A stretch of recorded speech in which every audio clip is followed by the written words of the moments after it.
This is Silver Spook, and this is the Silver Spook live stream. Today, we're going to be talking about the only good DC movie ever made, and that is, other than the Suicide Squad, which is Wonder Woman, and why every other movie is complete absolute garbage ever made, basically. Uh, Wonder Woman and stopping war in Europe is going to be what we're going to talk about, along with generally a overview of a lot of things I thought that were good about this movie. In all seriousness, before I forget, don't forget to follow, like, subscribe, do all the good things. Pick up Neofeud decolonators if you like cyberpunk games, cyberpunk adventure games, etc. But also, let's try to jump straight into this if we can. Sorry, my green screen's tripping out right now, but yeah, so Wonder Woman is a movie. I'm talking about the original one, not 1984. I'm not talking about the one that came out in very recently. The Wonder Woman, directed by, I believe it was Patty Jenkins. Let me just double check that. And to kind of front load this with the things that I think were really good about it. Yeah, so the first thing is, obviously there's the outfits. Wonder Woman versus the later one, right? The Amazons they're much more realistic, to put it lightly. This has been commented on by a lot of people, but in the first one, they're like wearing realistic looking armor for actual combat. I mean, that's the obvious one. In the second one, it's one step away from bikini chainmail. Very Zack Snyder fight. It's very sucker punched. It's very like the 300 ification, sort of get up. Which is also weird. 300 is another movie that I've talked about repeatedly, obviously, where everybody's kind of like. It's weirdly anti-gay, and it's kind of pro-fascist. 300, and definitely eugenicist with the ableist, like, kind of denigration of people that don't have perfect bodies, but then also weirdly homoerotic at the same time.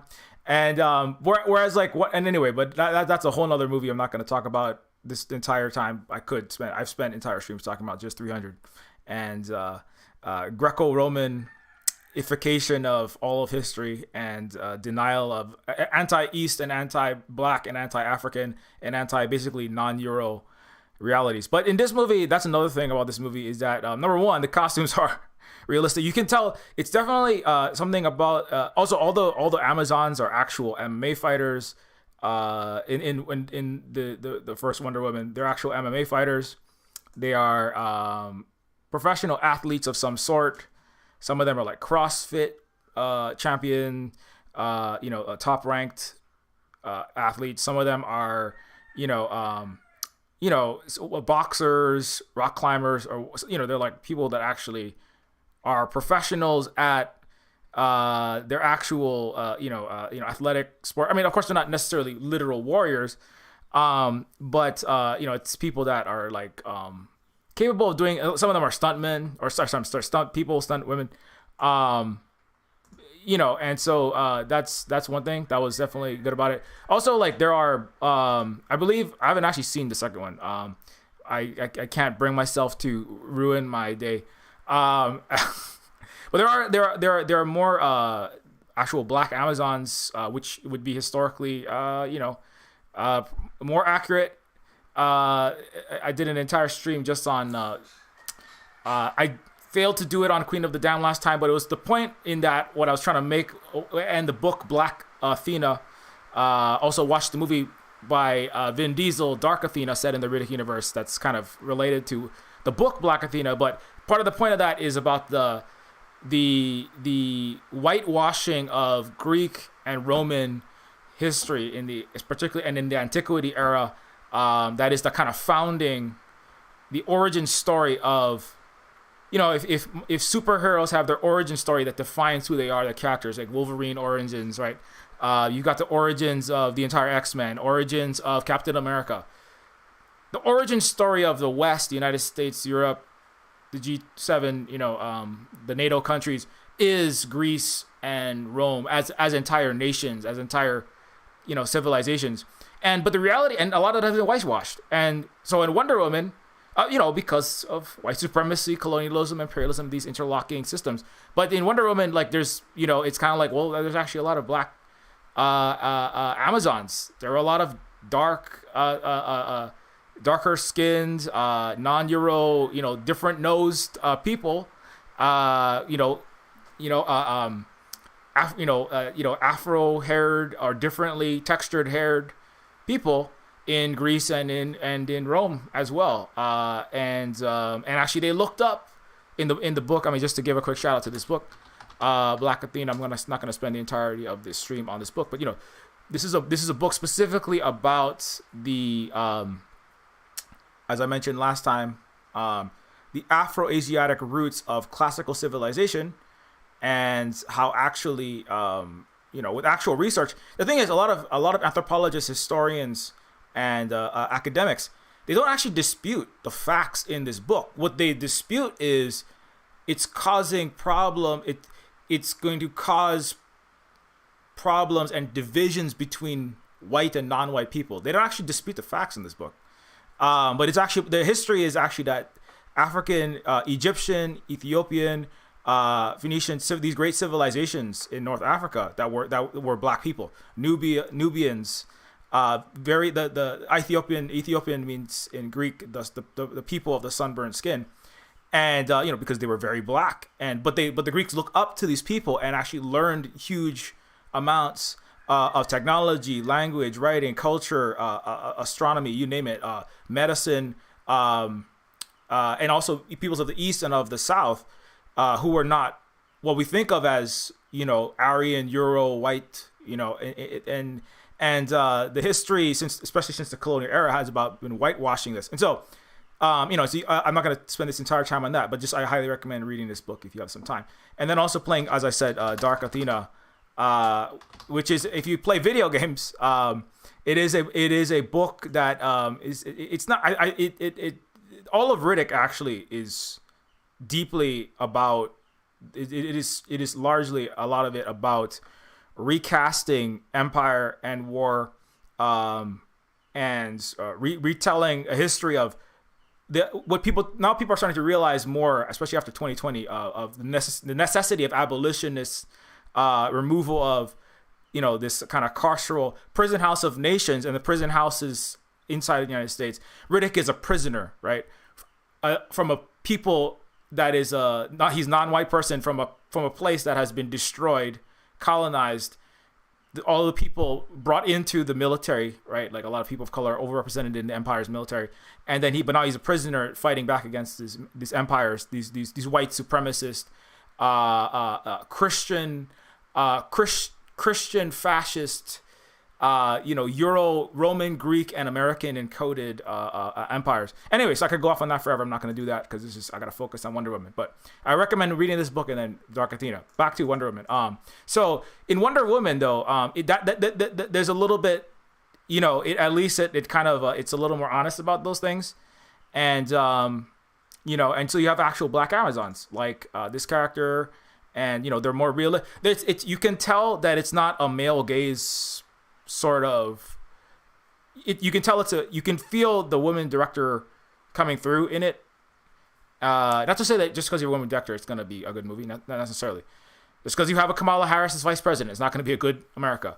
It's not gonna be a good country in terms of what it's overall doing. But you can feel like that. It's not like just let me just this was Zack Snyder's attempt to be a progressive, liberating, women empowerment movie. One of them, it's not, but it's a, I want to say well-meaning, but I can't confirm that.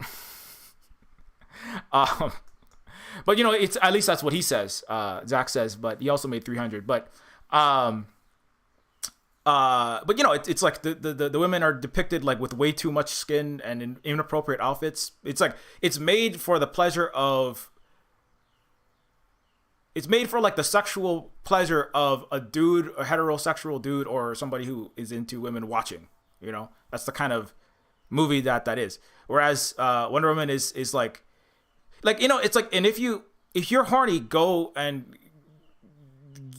to wherever the part of the internet or the world or your partner or wherever and get off. And why do you have to have like porn in the middle of like a movie that's supposed to be at least somewhat serious? You know, it's kind of ridiculous if you think about it. That's you know, I have this kind of problem with a lot of anime. It's like, why is there like, you know, it's like, if you like ice cream, have an ice cream, right? If you like salad, have a salad.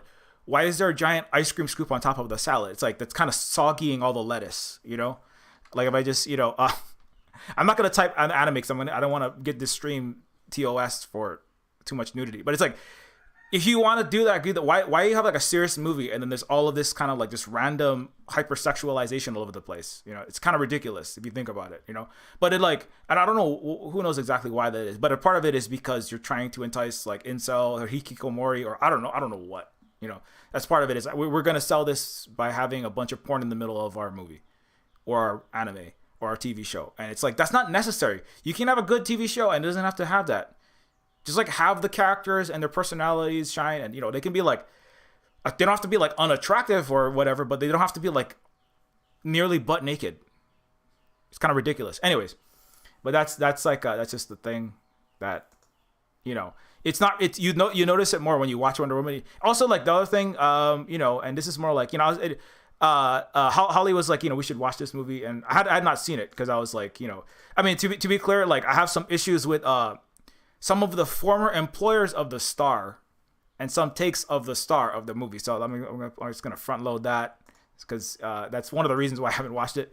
But you know, the other thing was like in Wonder Woman, there are also like there's like old women that don't have a lot of makeup on. That's like kind of like, that's the thing that's like, it's noticeable, or like they're not old women that aren't like witches and bad or just like a weird old granny. And they're not, because there's this kind of thing in Hollywood where if you're between the ages of like, was it like 30 or 30 something and 50, there's no roles for you, because you either have to play like somebody's nice old granny or wicked old witch, or you can play like the young attractive Scarlett Johansson of the moment, you know. And then anyway, that's something I noticed is like there's women that are between the ages of 35 and 50 that are just like normal, not sexualized people. And it's like, and that's something you don't really notice until you're like, I don't know. If I was 20, I would not even have been able to say this. If I was a 20 U.S. Patriarchal, racist, you know, queerphobic, shitscape, socialized 20-year-old, I probably would not have been able to say everything I just said. But like now I can look back and go, this is like, it is kind of noticeable, particularly in like mainstream comic book movies. But anyways, that's another thing I noticed. And, you know, Robin Wright, of course, is also in Blade Runner 2049 as a cyberpunk video game nerd and science fictional dystopia producer. I appreciate having Robin Wright show up again in movies, and hopefully we get Blade Runner 2079. Probably going to take another, at the current rate of Blade Runner, it's going to take another 40 years. But anyway, this is not a show about Blade Runner. So yeah, let me just check my, is it still running? Okay, good. So, but yeah, so, I will get to stopping war in Europe. I hope that war in Europe stops. You know, I do hope that we don't have, terminal, you know, intercontinental ballistic missile launches in Europe. And I hope that people stop dying in Ukraine and don't start dying in Poland, primarily because of continued failed Western imperial aggression and profit-making and attempt to rule over the ashes of a war-torn, possibly nuclear war eradicated Earth that the U.S. and its imperialists and its plutocracy is currently waging. But anyways, we'll get to that. But yeah. So this is what the Wonder Woman is, a movie that does deal with preventing and ending, with stopping the needless slaughter in a war in Europe, or centered in Europe. So that is the central plot, and that's what this picture is of. And actually, that's a good segue into another thing that I wanted to talk about, which is that in Wonder Woman, Um, there are a diversity of characters, and it's you can only do so much in an hour and 50 minutes or 2 hours or 2.5 hours, or if you're Zack Snyder or James Cameron, 4 hours or 75 hours. I don't know how long they want to make their movies. There's a weird marathon of who can stretch the patience of Hollywood producers, moviegoers, who can stretch the patience of Hollywood bigwigs and the bladders of IMAX cinema audiences, because you gotta pee and you're like, Zach, you're making me watch this for 5 hours. I feel like I've got a hot air balloon expanding, and my navel is gonna pop like a button if I don't pee, and I want to watch this movie, but I have to pee so badly, Zach. Don't make me bring like little half-gallon jugs to pee in your movie theater so I can not. Anyways, this is not a stream about golden showers. Wonder Woman and stopping war in Europe. So when the main characters in the show, some of the main characters in this show are, my point was that there's not a lot of time to explore all of them, but the characters that are explored, like actual issues relating to the life experiences of marginalized people, right? So you have, of course, you have Wonder Woman is is that a spoiler if I say who Diana is? But Diana is a kind of legendary being. It's not, she's not a human, right? She's like formed from clay. So that part is I can say that, right? So her she's not like a woman from Europe in the early 20th century, right? But you have people, but she does deal with a lot of those issues. The character on the left is he's a non-white person, and he is aspiring to be an actor. Like they talk about, he's like, I wish I could be an actor. I really want to be an actor, but I was born the wrong color. So I'm a spy, and I'm a con man and a spy, and that's all I can do because that's the world that I live in. So there's something like actually like he's only a couple lines like that. I mean, he has like a good number of lines for an hour and hour to 2 hour movie, but it's like it like hits the key issue, which is like kind of what I was talking about last week with our being alt PLC and being an alt/goth person of color. And the struggles, and one of the struggles is, and this is something we probably might talk about in a future panel, is that there's a difference between if you are a fair skinned person, with Euro features, even today in the early 20th century in World War I era, and also in 2022. And certainly in 1980s and 90s, when I was around, and when Lua was in high school, if you choose to like get a nose piercing, shave your head, dye your hair a strange or unusual color for whatever is mainstream, right? Neon pink, radioactive green, right? If you choose to put, Marilyn Manson, not in that time before, everybody knew kind of how crappy he is. But, if you put like those like, white, like bleach white eye contacts, right? If you put your, if you have your hair in certain styles, if you look unusual or scary, right? In the West, in the U.S. in particular, you might be singled out, right? You might be ridiculed, right? You might be an outcast in your school. You might be iced out of your cool groups, whatever. But that's a choice that you make. But if you are a person of color, if you're born like Lua or myself, or Lua especially in the continent of North America, if you are born and your skin is different, is melanated that way. You didn't choose that. If your hair texture is, you have a curly hair and it looks like black hair, it is black hair. That's not a thing that you can't, you can try to straighten, but I mean, it's very difficult. and it is time consuming, and it can it damages your body, and it's also damages your psyche also, because you're like, why do I have to even do this? But these are, if your face shape, your nose shape, your eye shape, all these physical characteristics about yourself, right? You don't choose your genetics, you don't choose your body, right? And those things can put you out, and they do put you out of society, in outcast. They get you ridiculed, seen as bad, just because of things that you didn't choose, you were just born with, right? So that's a different thing. That's a different struggle. I mean, it's not good that people will be ridiculed for having nose piercings, having neon green hair, and wearing things that look like outfits from the Addams Family, or Tim Burton's Beetlejuice, right? Lydia specifically. It's not like that's a good. It's not that's still not good that people get ridiculed for changing the way they dress. But that's a much different level of suffering that you will go through, because it's a choice that you made, and you can always take that off and just dress in the mainstream way. And you shouldn't have to dress in a kind of like unnecessarily rigid style. But those are choices. Whereas if you're a person of color, you're born with, and you can't really change the things like your actual skin color. That's not a thing that you can just switch off. You can't just take that off.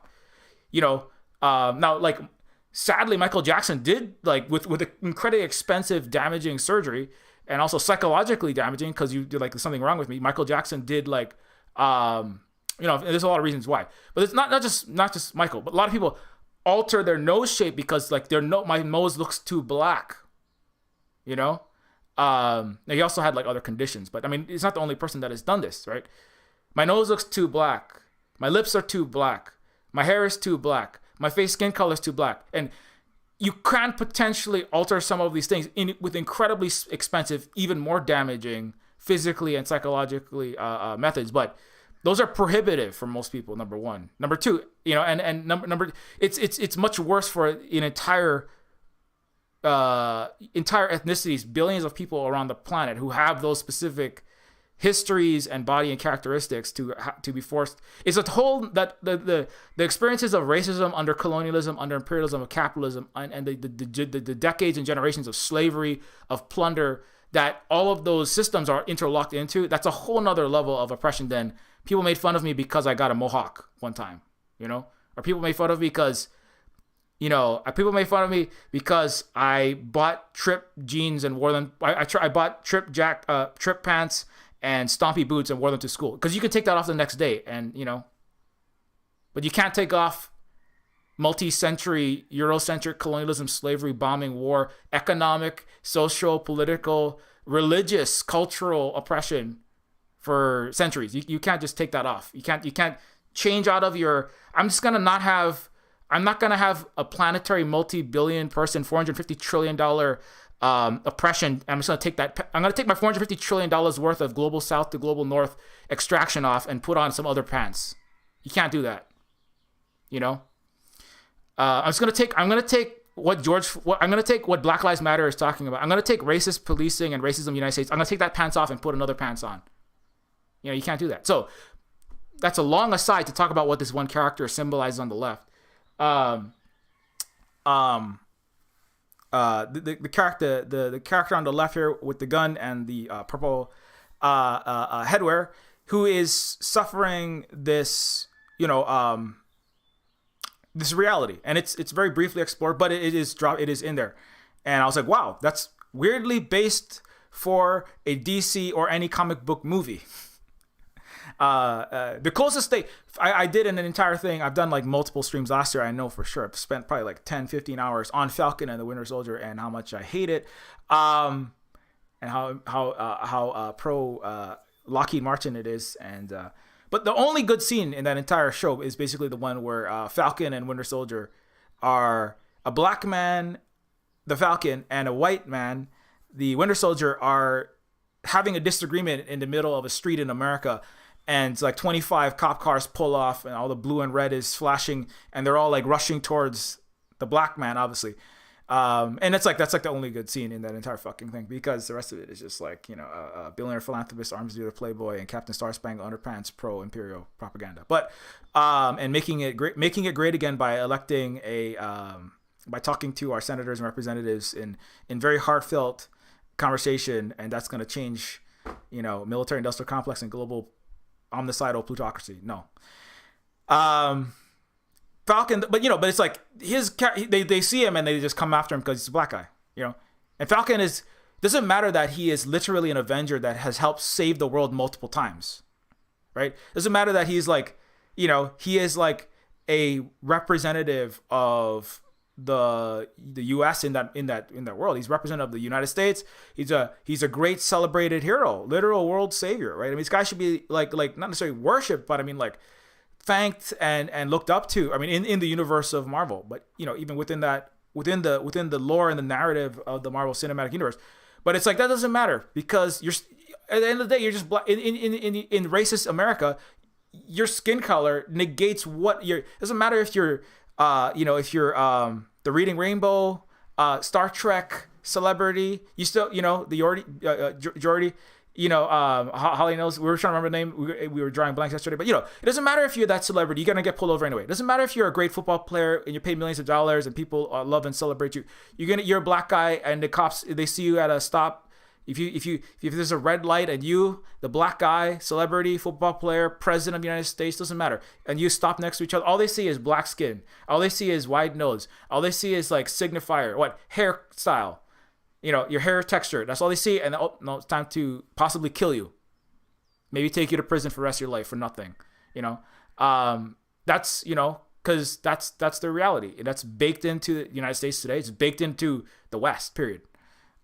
Inside and outside, in the way that Europe relates to Africa today, the way the US relates to Africa today, which is to plunder, the way Canada relates to Africa with $34 billion of worth of and mining extractive neocolonial impoverishment sites for Canadian enrichment, particularly their mining companies, all over Africa.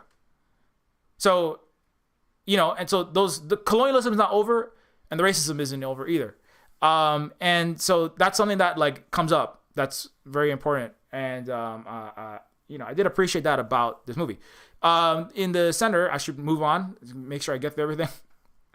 In the second from fourth from the left or second from the right, there is a indigenous First Nations person. I'm just trying to get the actual character. So Eugene Braverock, right, is the character. Is it the character?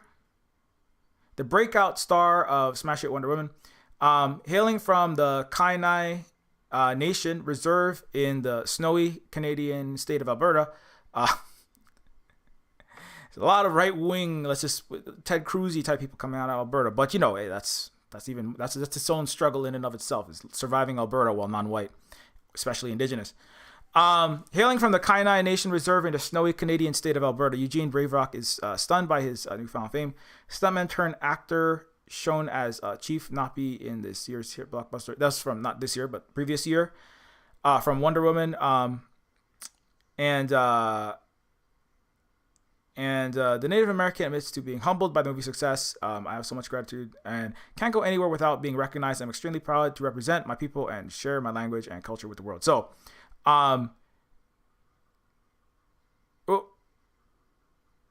Ray Rock has since taken.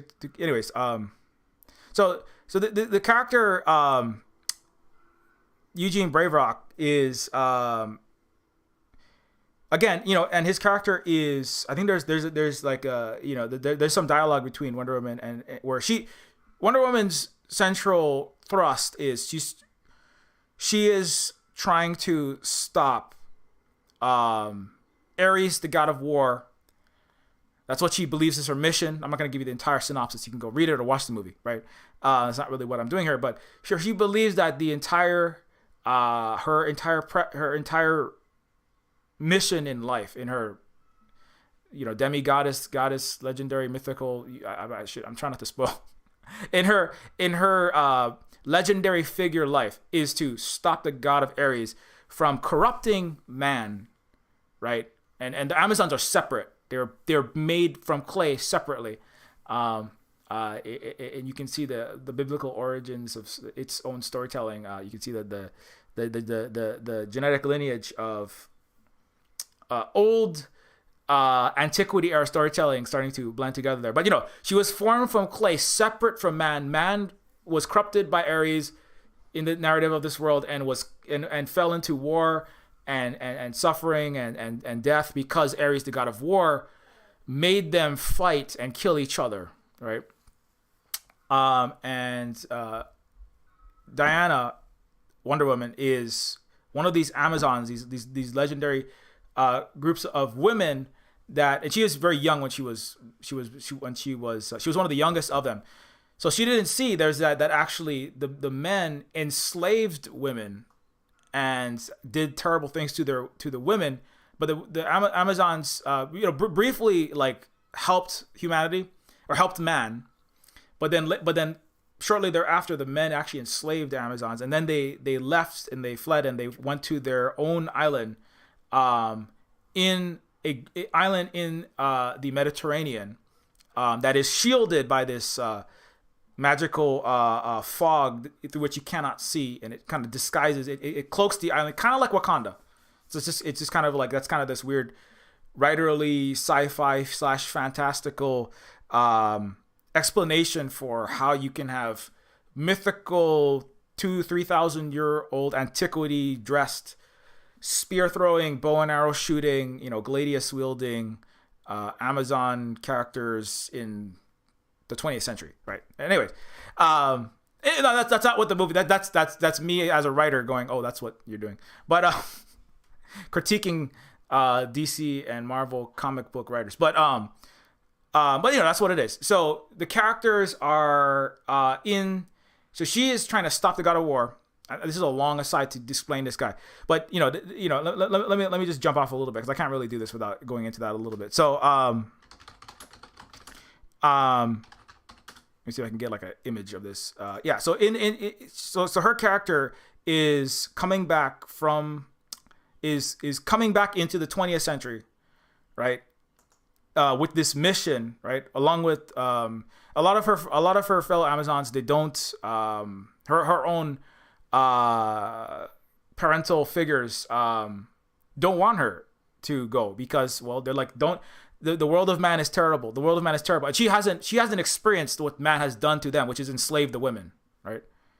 Diana herself hasn't experienced that. So she's kind of coming into this kind of like rose tinted, kind of naive, I'm going to go do great things as a, it's kind of, there's a lot of like teenage save the world, but don't know how, don't understand the world sort of energy coming out of Wonder Woman, right? So I'm going to go help them. That's my job. Ares is the bad guy. I got to kill the bad guy. If I kill Ares, there won't be any more war. There won't be any more suffering. Man will no longer be corrupted. Once I kill Ares, all wars will end and there will be forever peace. And that's what I want to do, because I'm a great warrior and I kill bad guys and save the world, and so she comes out, and so as she, and that's just very important as well, because it's kind of like, hey, you want to save the world, fight bad guys? Well, look, there's a terrible, there's an Al-Qaeda over there, there's a Saddam Hussein over there, Iraq, Afghanistan, there's a lot of bad guys there. Young, brave soldier, get out there and sign up and go kill them. Kill those bad guys, and then the world will be free from tyranny, right? There's authoritarian, despotic dictators in North Africa.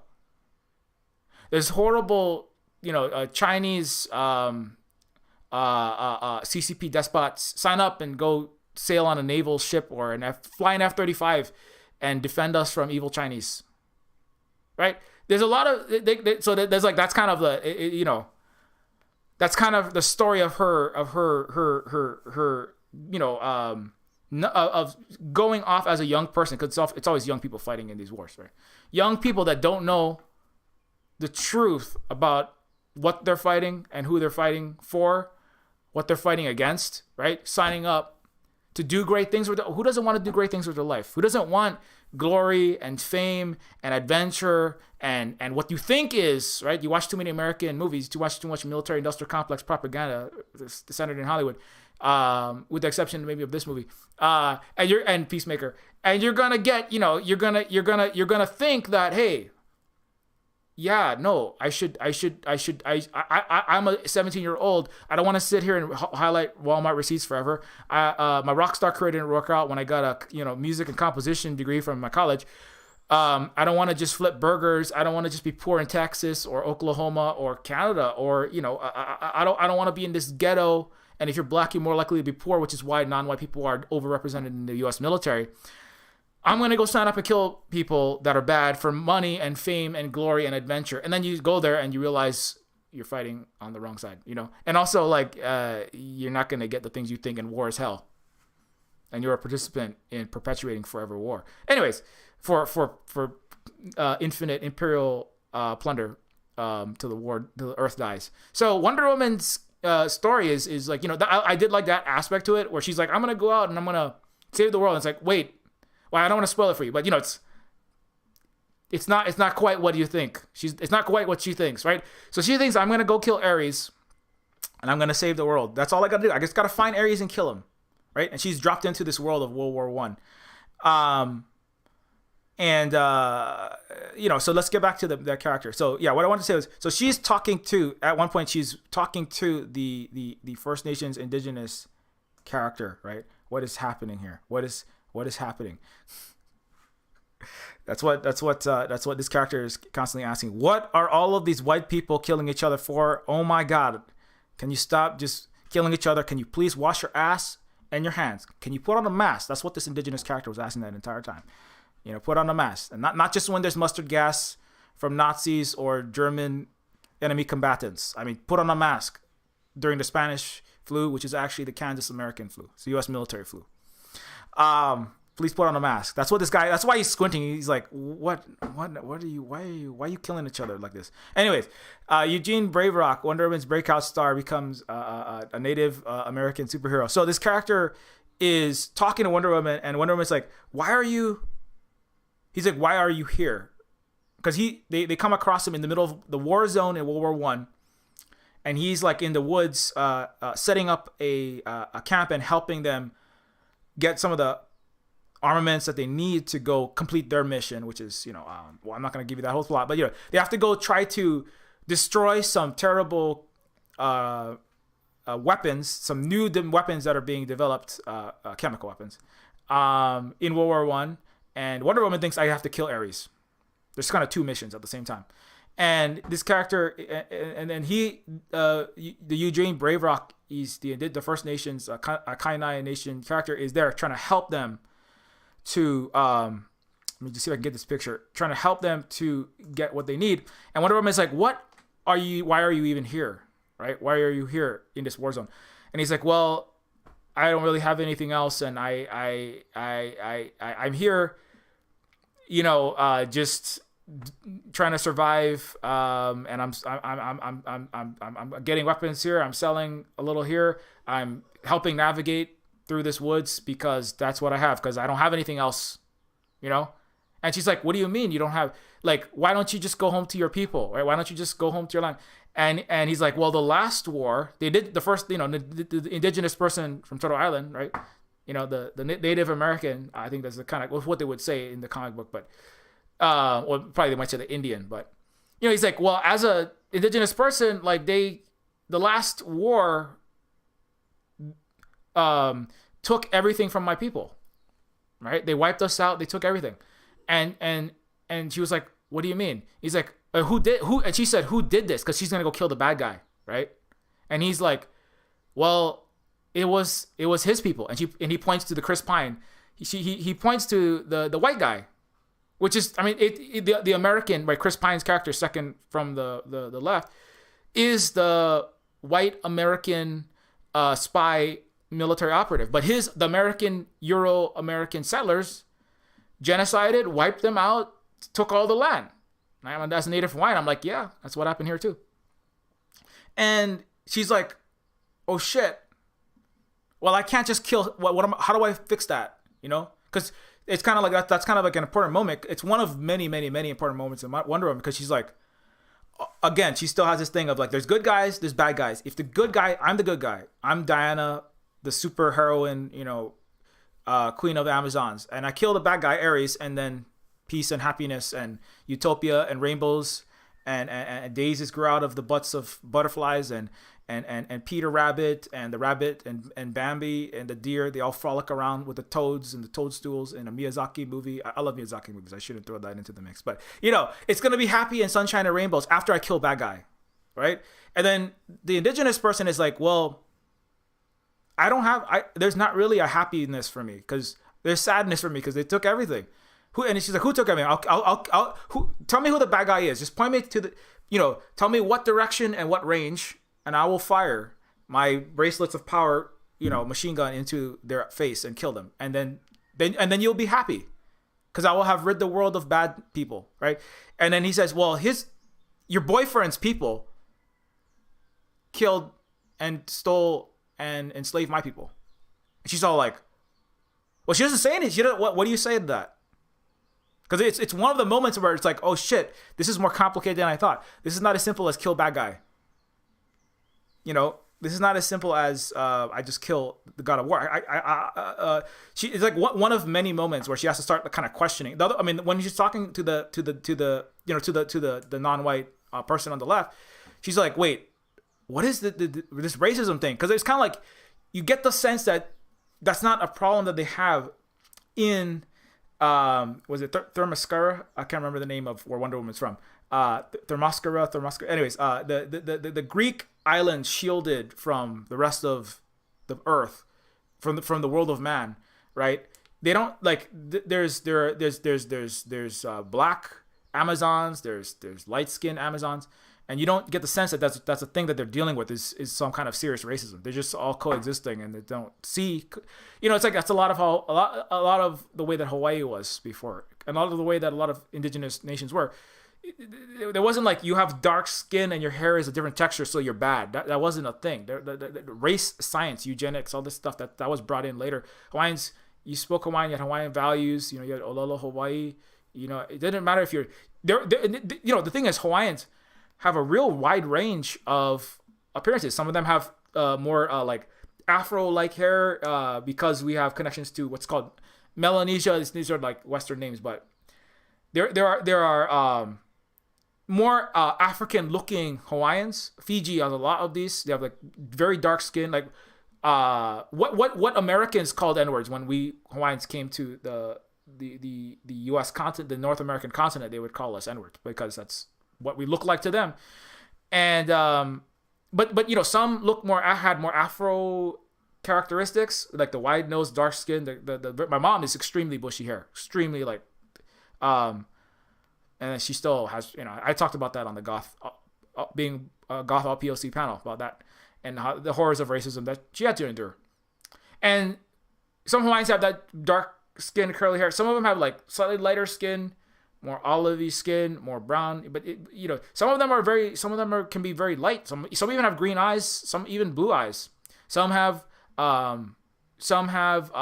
more Asian features like the eyes, the epicanthic fold, the double eyelid, or the lack of the double eyelid. They look more like Chinese people. Like even really big Samoans. I had this student. He was like 7 feet tall.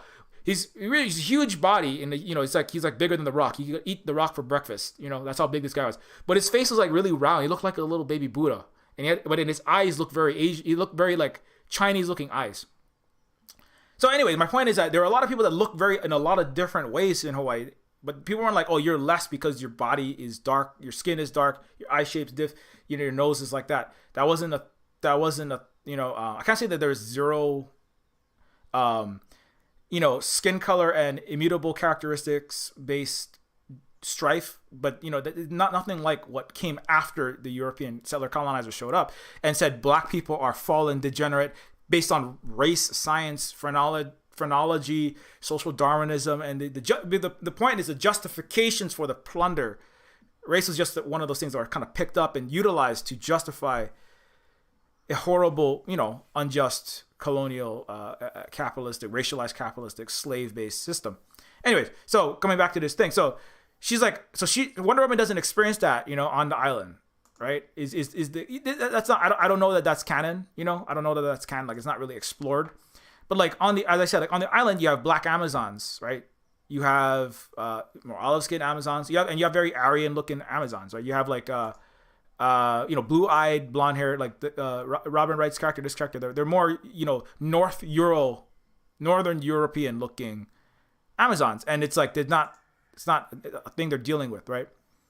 And it's now you can have a movie that just is colorblind, which is not good either. It just pretends like racism doesn't exist, and we can all just like forget. Like, we can all just take off the racism pants, like their trip jean, like their trip goth pants, and then racism will be gone. You know, like we can take off the radioactive green wig and just go back to having a trad wife hair, and then racism will just disappear, right? We can just take off the one white and one red contacts and stop being creepy people and just be mainstream white American Christian cis heteronormative business people in America, right? And then because we don't feel like we're out of the phase, right? And it's like that those kind of movies that are just like, oh yeah, racism is just over because the white director said it's over, is like, I hate those kind of movies, you know. The Expanse pisses me off, you know, as a science fiction fan. I'm just going to dunk on the Expanse for a little bit because there's two white Gen X privileged dickheads making sci-fi about Africa, Asia, and Turtle Island killing Europe, and that's the most dangerous thing. And it got worse when Jeffrey Business Kitty, I'm sorry, Jeff...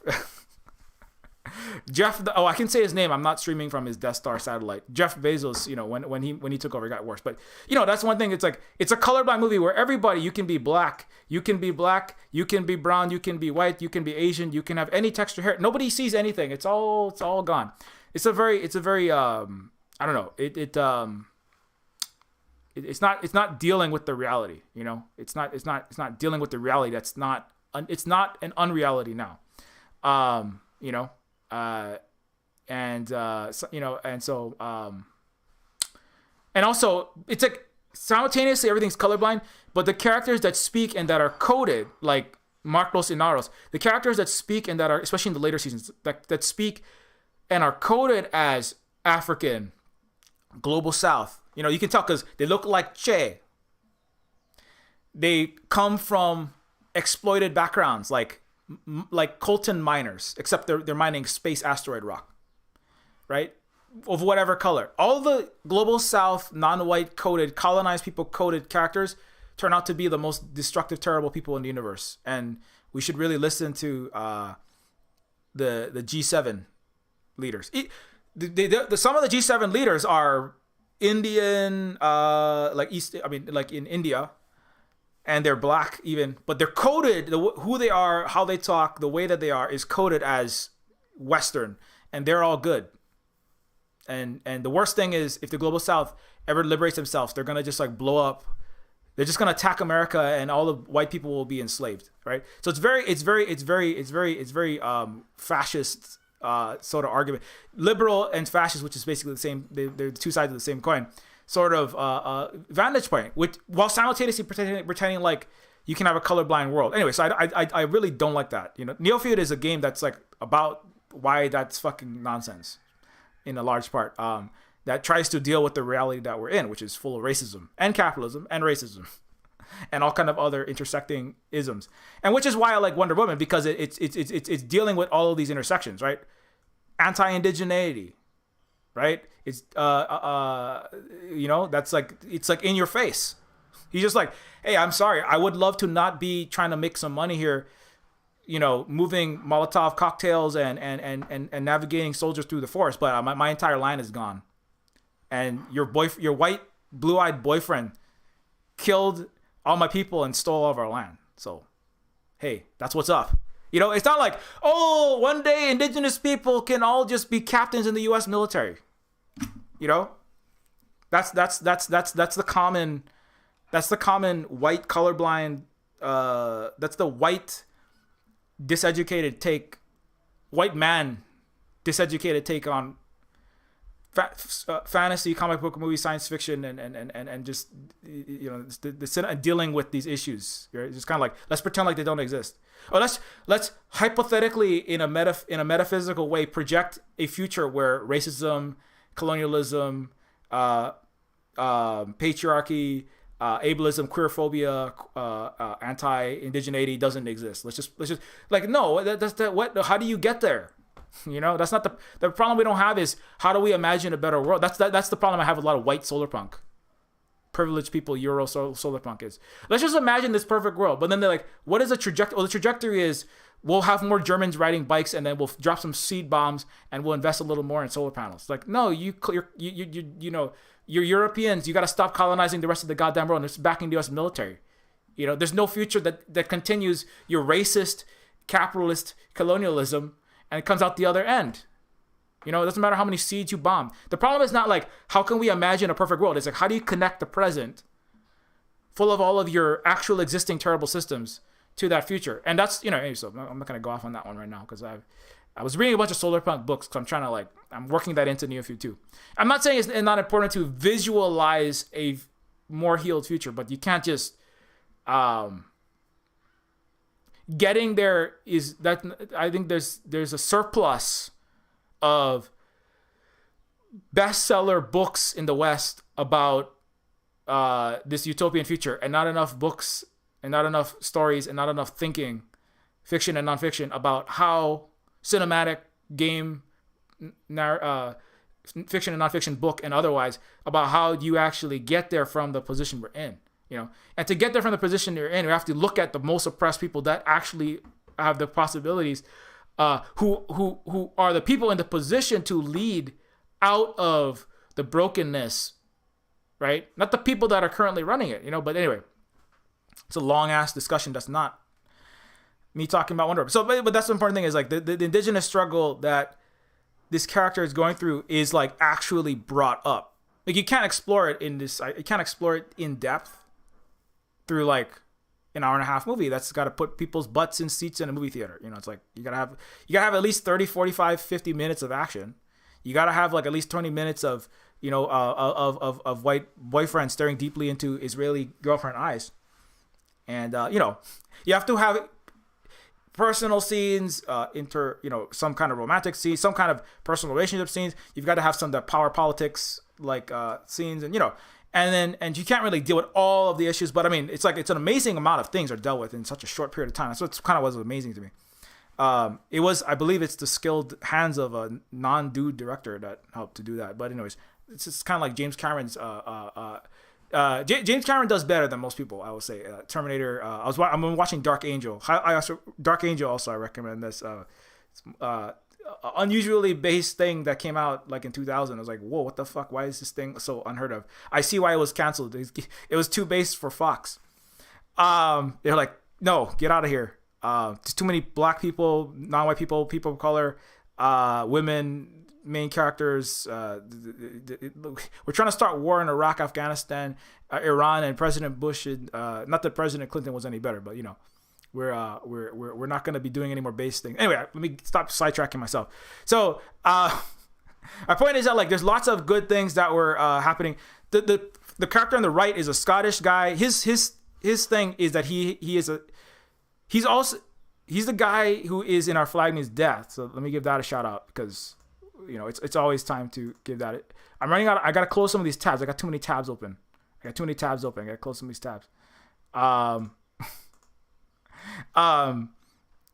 was I saying? Yeah, Our Flag Means Death. Okay, watch Our Flag Means Death, please. Our Flag Means Death season 2 renewal. Please, thanks. Iken has cheeseburger with Our Flag Means Death pickles. More indigenous Taika Waititi with Maori tattoos and Mad Max asymmetrical jackets leading pirate ships, and also a very, very base show. Obviously, I've talked about this one at length, but Our Flag Means Death has a character in it. So please, everybody, go tweet at HBO and make a lot of noise about Our Flag Means Death. Put the hashtag out and get everyone to green light the second season. But Our Flag Means Death, the character who does the hex, a hex on ye, Mr. Buttons. This character is the same character. He's a very weird character in this show, but the guy's actually Scottish, and his character is a very Scottish, unusual sort of pirate, and he's constantly looking down his chin like this, and he is butt naked, doing a hex on characters at certain points. He has a friend that's a bird that he can talk to, and anyway. But anyway, my point is not to recap his bio from Our Flag Means Death, but this actor is the same actor that plays. He's the same actor that plays the character on the right in Wonder Woman, and so his character is a sniper, but he is going through some. He's going through, and actually, there's a comment there. That's kind of oh, shots fired at Chris Kyle, American sniper, racist, American jingoistic, lover of killing of Muslim brown people, because he celebrated he put notches all over, played by Bradley Cooper in a movie that the U.S. empire loves to showcase because it's military racist neo-colonial propaganda for call of colonialism. Anyways, but he was a sniper, Chris Kyle, in the U.S. military, killing Iraqis and enjoying it, and famously got into a real butting of heads with Jesse Ventura, also ex-U.S. military, but trying to stop. Also, actually was kicked out of the United States or was forced out by the U.S. because he was trying to stop wars and needless war and imperial plunder. Anyways, my point is that there's a I forget who said it, was like the sniper, the American sniper, somebody said it was like, this is a very cowardly. I mean, number one, it's not necessarily that it's bad to be a sniper because it's a part of war, but it is a thing that but he in particular was somebody who sat back and just picked off and killed as many, he was not, shooting, he kind of, we talked about it like he was notching N-words on his belt, just he was long distance lynching sand N-words in Iraq. That's the way he kind of talked about it, actually, right? The movie kind of whitewashes a lot of that stuff, but that's he's very Azov Battalion sort of character. He's very there are sections of the U.S. military that are definitely like that, and many militaries that are like that, like Nazi Germany, which is a section of the U.S. military that did its fighting in a proxy war for it to stop communism, like the South Vietnamese that are proxy for the America to stop communism and to plunder Vietnam. Chris Kyle's sniper character, right, was criticized, saying this is you're a coward. How can you celebrate these deaths? You don't get up in their face and fight, but there's a point where that same kind of criticism is at the sniper, and he's like, well, I just kill people from far away because that's the way that we kill them. And Wonder Woman's like, we don't get up in their face and kill them. Like, how? I mean, but there's another kind of metaphorical level to that, which is that their entire generals, Lockheed Martin officials in the World War I, there were wealthy oligarchs and corporations and banks that loved the war. They made a lot of money. In World War II, Henry Ford made a lot of money with this war. And he's not, he's much more far removed by thousands of miles and his positionality in the world from a sniper. But it's kind of like, you are saying and promoting and pushing this war, but you're not fighting this war. It's kind of like there's another, and there's other scenes with that where Wonder Woman comes into the British assembly of men, and it's very clear. She comes in, there's no women in this room, only men in this room. That scene is actually very important.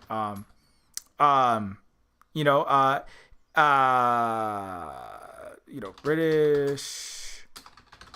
I'm trying to think of that. There's that one scene where what is the name of that scene? British. See if I can find it. Okay, I'm not gonna. I probably won't be able to find it. But anyways, she British generals.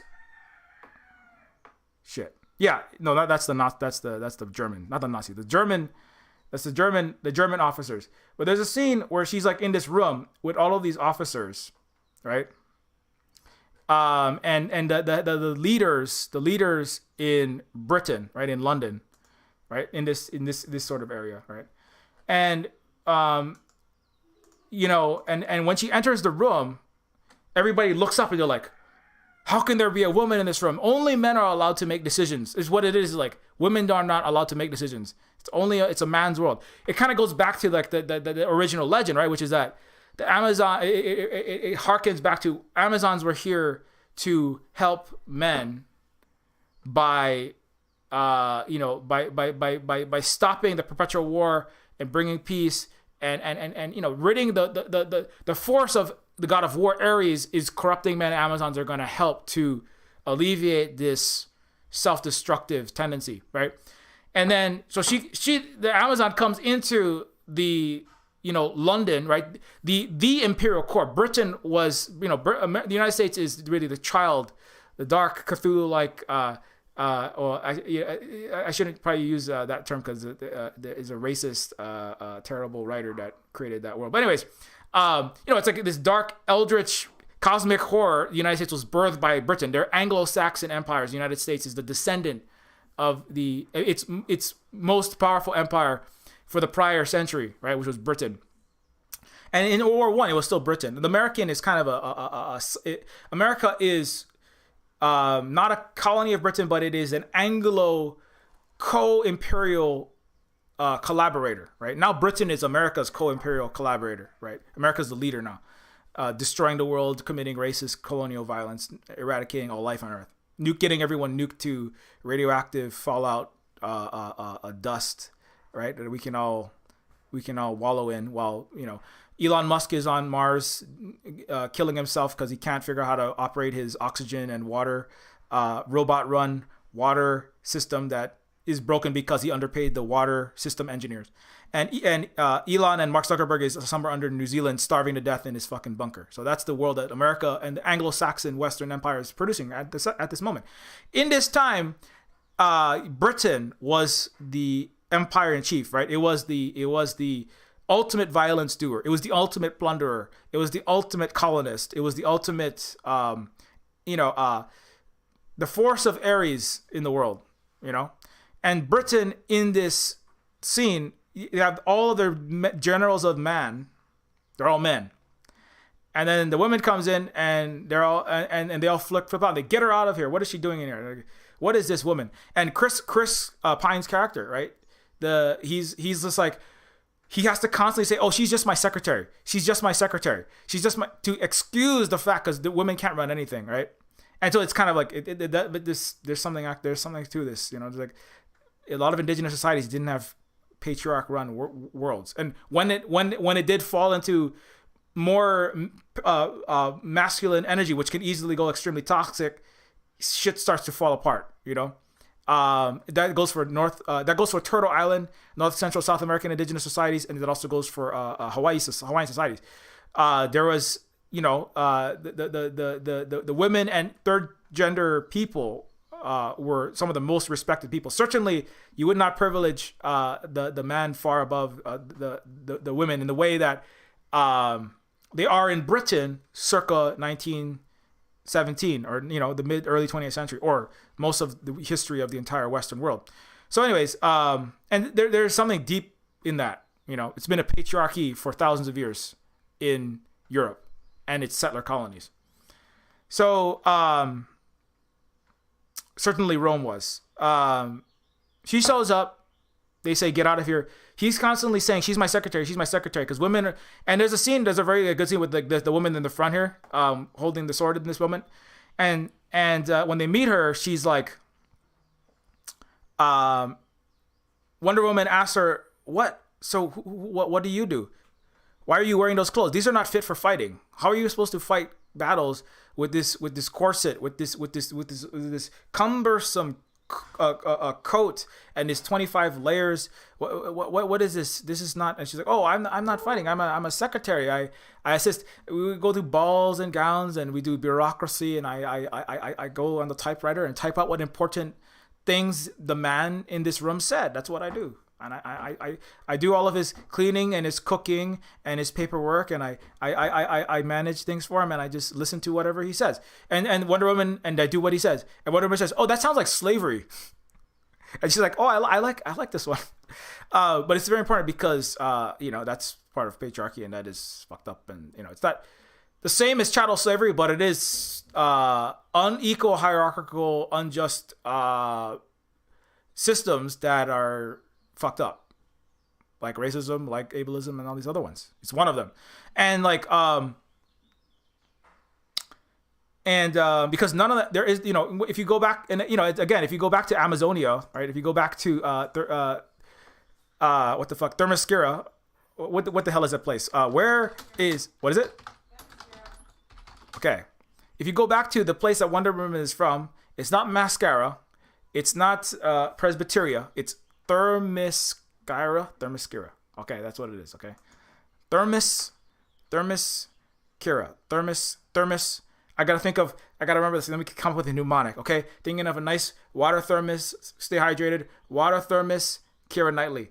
I'm thinking of Keira Knightley drinking from a water thermos, probably because she's doing CrossFit to prepare for her next role as Queen of the Amazons in the next Wonder Woman movie. I don't. That's probably too much. Anyways, let me get back on track. In the world of Themyscira, where the Amazons are from, there are no secretaries. Well, I mean, they don't have bureaucracy and high frequency algorithmic Goldman Sachs crime, and they don't have British signals intelligence writers, and they don't have a bunch of overpaid white dudes standing around in a room deciding which country to bomb next, which is what Britain was doing with Winston Churchill, a total genocidal clown who killed 27 million Indians and then laughed about it. Not a savior of the world. And so, anyway, so coming back to this, so it's like, the scene where in London, where you have all these, generals, talking in London with Ares. I can't find that goddamn scene. It's not this one, but it kind of looks like that one. Anyways, let me just take this one. So you have a bunch of like high-ranking, dudes all standing around in the room, schmoozing, deciding who to bomb next, where to invest my billions of dollars that I made sucking all the coltan copper and chopping off children's hands in the Congo, right? And where that's all they're doing in these rooms, right? That is the man's world, I had to like be around it in Honolulu and in New York. It's disgusting. It's full of rampant sexual abuse of women and non-men. It's full of racism. It's full of bullshit artists. It's full of a bunch of useless, mediocre dickheads like Donald Trump and Bill Clinton, and people who want to be them, like Obama. It's full of these kind of terrible fucking people making decisions for themselves in their little frat boy fucking skull and bones 500 club. It's really gross. It is and it is like, it's in those rooms where these people who are, again, far from the war, they don't fight the war. They just decide and they plunder from the war, getting millions of their own people and other people killed, despoiling the planet. And, this is the way that the West has been forever, for thousands of years. Again, I talk about this all the time, so I won't rehash that entire history from the Bourbon kings under the absolute monarchs of Louis XIV and his Versailles aristocracy, to the Greek oligarchies, actually, that were behind their democracy, that had a tiny minority of men, not slaves, that they had, not women, in their Greek democracy, voting backed by an oligarchy, and produce people like Plato, who was a fucking fascist. Produce people like the Spartans, who actually were fascist eugenicists and hyper militant. The Amazons are a response they are a response to Greek society, which was not free, democratic, and some kind of Western liberal democratic utopia that America modeled itself on. It did model itself on the idea of Greece with its Greco-Roman capital fluted pillars. and all the way through Rome, and all the way through the feudal era, all the way up into the colonial era, all the way through into to today's capitalist, imperialist shithell, right? But it's always been a handful of men with extreme privilege in dark rooms getting millions of people killed, destroying the world. And now there's a few more Kamalas and a couple Obamas. You might get it. You might get a Hillary or two. But those are token still. If it's Jeff, it's Elon, it's Mark. You know? So, you know, and anyways, so you have so she enters this room of all of these generals and is like, how can you sit here? And they're making decisions like, oh, well, you know, we'll simply allow the weapon to be produced, and then we'll figure something out, and it's convenient for us for thousands or hundreds of thousands of more, you know, people to die in this war, and all the innocent civilians, because, you know, it's a little complicated, and it's not going to look good, and we won't make as much money, basically. At the end of the day, it's like, it's inconvenient for us, the richest, most powerful political and business elite men in this, white men in particular, in Britain, the imperial metropole of the greatest empire, the biggest, most terrible empire at the time, the British Empire. And it's inconvenient for us. And remember, World War I, this is an inter-imperial slap fight over the world's colonies. You know, that's part of this entire narrative that's often left out of all the World War. The World War II is really a knock-on in a lot of ways of World War I. It's a bunch of privileged, aristocratic, cis white fucking asshole men fighting over the world, getting all of the poorer men, women, children, especially black people, brown people, killed, plundered, and enslaved for their own rich white dude fighting over the world's spoils. In oligarchies that have never not existed in the West. Never. No matter how many French revolutions, American revolutions, I'm putting in quotes, not really revolutions. They're getting pissed off and chaotically attacking some of your leaders, and then new imperial oligarchies emerging from them. There's never been any democracy in the West, period. Otherwise, the world wouldn't be as fucked. If the masses of people's actual needs were ever actually being met and not being disrupted, we wouldn't have fallen to such a terrible state in the current moment where the entire planet could be destroyed. And literally, the capacity to feed, house, and clothe people in all of these countries is falling apart. On top of the plunder of Africa, Asia, the Americas, you know, the Pacific, you know, the needs of the people have never been met. If anything, it's only been a minority of people. Usually it's a bargain between the cis white men of the country, like the French labor aristocracy, the American labor aristocracy, to get a slightly bigger cut. That was social democracy. That was the New Deal. That was the real New Deal. It was a deal for white men, slightly less well off than the billionaire. That's always been the fascist deal. The native cis white guys from our country join the fascists and eradicate the communists, and we, the rich white guys, will give you a cut of the spoils. And then sometimes it doesn't work out. Sometimes, usually, we'll see. There's never been democracy ever in the West, period. There's never been all people's needs being represented. There was in indigenous societies. There is in some communist countries today, socialist countries today. They're not perfect democracies either, but I mean, there's at least democracy. But there's never been any in America, in Britain, in France. It's been always a complete joke. And it's like in 1917 and in Wonder Woman, it's like, what is this? How can you decide the fates of all these people? None of you, right? Wonder Woman comes in. It's like, none of you are on the front lines. You British officers, you American generals, you French aristocrats, you oligarchs. None of you are making decisions. None of you are on the front line fighting this war. Where I come from, the queens and the leaders and the people who make decisions for Themyscira fight on the front lines. So if you make a decision to go to war in Themyscira, you, the general, are on the front of that war. You know where else that happened? You know where else that actually happened? That happened in Africa, in Ethiopia.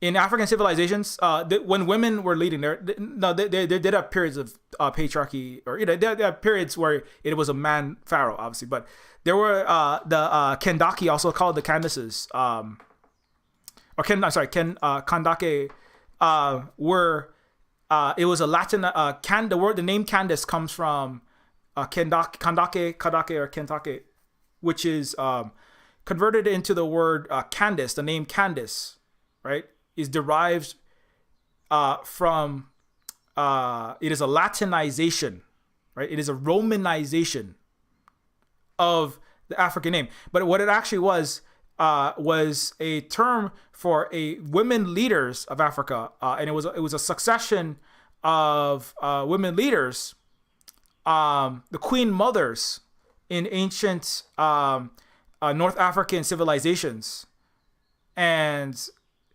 the Kendake actually were generals. They were queen mothers. They were political leaders. They were military leaders, and they also fought on the front lines. So there is a I can't remember, I gotta go find it. I don't have time to find it right now, but there is a video documentary of African people discussing African history, actual black historian discussing the history of Africa and Egypt and Ethiopia and the great Ethiopian queens. Egypt as just kind of a part of that, and and one of these as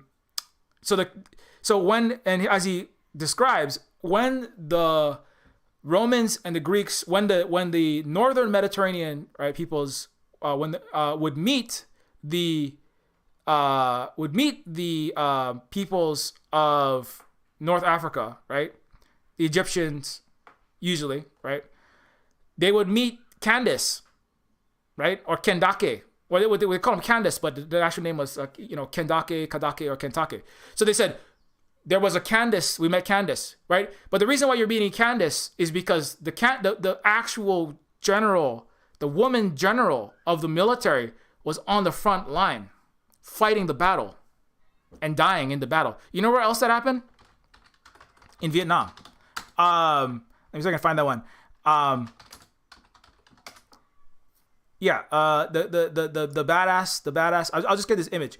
In this video that Luna Oi has, just to shout out our friend Luna, in this video, the badass women of Vietnam, there were many women leaders and also generals in Vietnam. Some of them were actually lesbian, and they were led together. They led the country of Vietnam. The uniting of Vietnam itself, thousands of years ago, was a lesbian leader / general / frontline fighting couple. Actually, this is the origins of Vietnam. Research. There's probably something to the reason why that country is so fucking based and kicks the ass of capitalist colonizers left and right. French, Japanese, and French colonizers kicking out American imperialists, fucking beating the shit out of them, despite them being 1,000 times richer, greater, firepower, air superiority. Vietnamese kicking their ass all day long, all fucking day long. I think it has something to do with, there are women general, also women general leaders that fought on the front lines of the battles. They actually sacrificed their lives.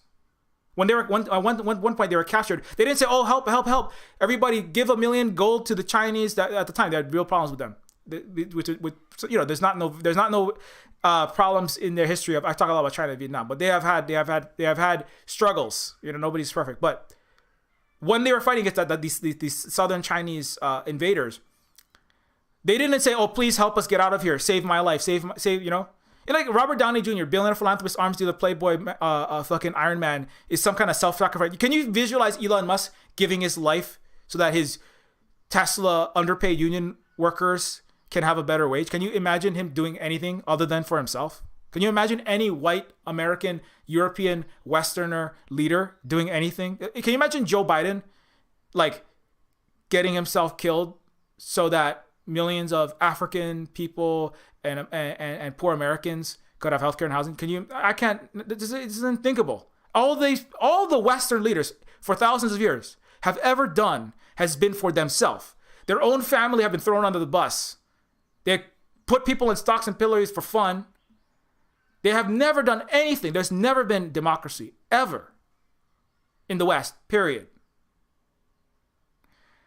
The people that have run it have always been, not that not been good people, but the people that have run Western countries ever and settler colonies of Europe have been terrible, selfish shitheads.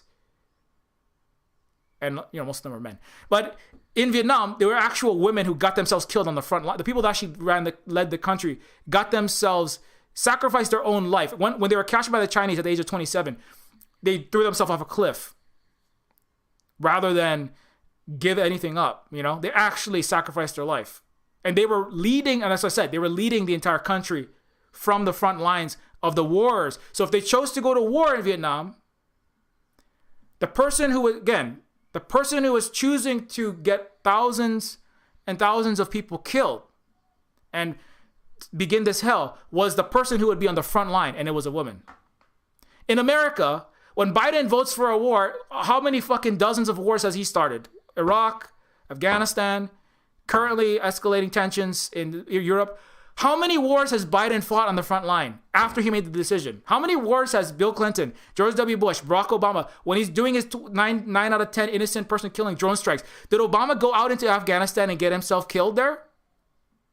When Bill Clinton bombs Eastern Europe, kills a bunch of people, when Madeleine Albright gets 500,000 Iraqis killed, did she go down there and starve with them? When Bush is starting war in Iraq, did he go to the front line and get himself shot in Fallujah?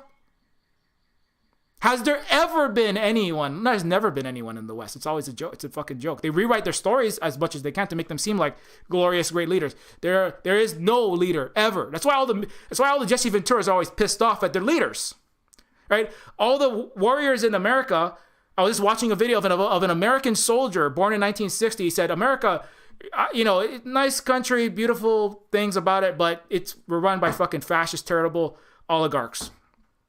So he actually went to Donbass and he's fighting on the side of the Russian ethnic minority there against fascists backed by the U.S. and the Azov. And he said, I'm here because I can't go back to America. They could put me in jail for treason and terrorism because we're run by terrible fucking selfish, self-aggrandizing sociopaths. And I'm an American fighting on the other side because that's the only side that's worth fighting for. Communists, anti-fascists. So he's an American, he's a white American dude soldier. He sounds like Big Lebowski. He sounds like Lebowski. It's like, hey, I'm just out here, man. I'm just like fighting this war because I'm what, and it's like because there's no leadership in this United States, man. I mean, these people are only about themselves. They're getting everyone killed for nothing. They're supporting fucking Nazis. I came here to kill Nazis who are here to wipe out people based on that, because there's never been.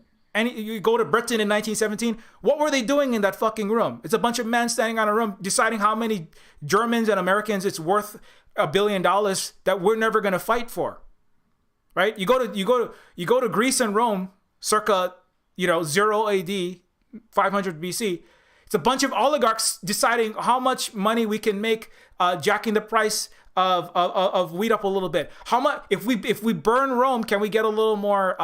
Can I collect on the fire insurance? That's what Nero was asking himself. There were financial oligarchies and hyperinflation that ended at the end of the Roman Empire that was never led by those people, that claimed to be the great leader. They later wrote about how great they were and how awesome they were, but it was always an oligarchy making decisions of people not in the war zone, behind Greece, behind Rome, behind Britain, behind Spain, behind France, behind America, behind Canada. Did Justin Trudeau go to the front lines when he ordered Canada to join America in genocidal war in Afghanistan and in Iraq? Did the Swedish president,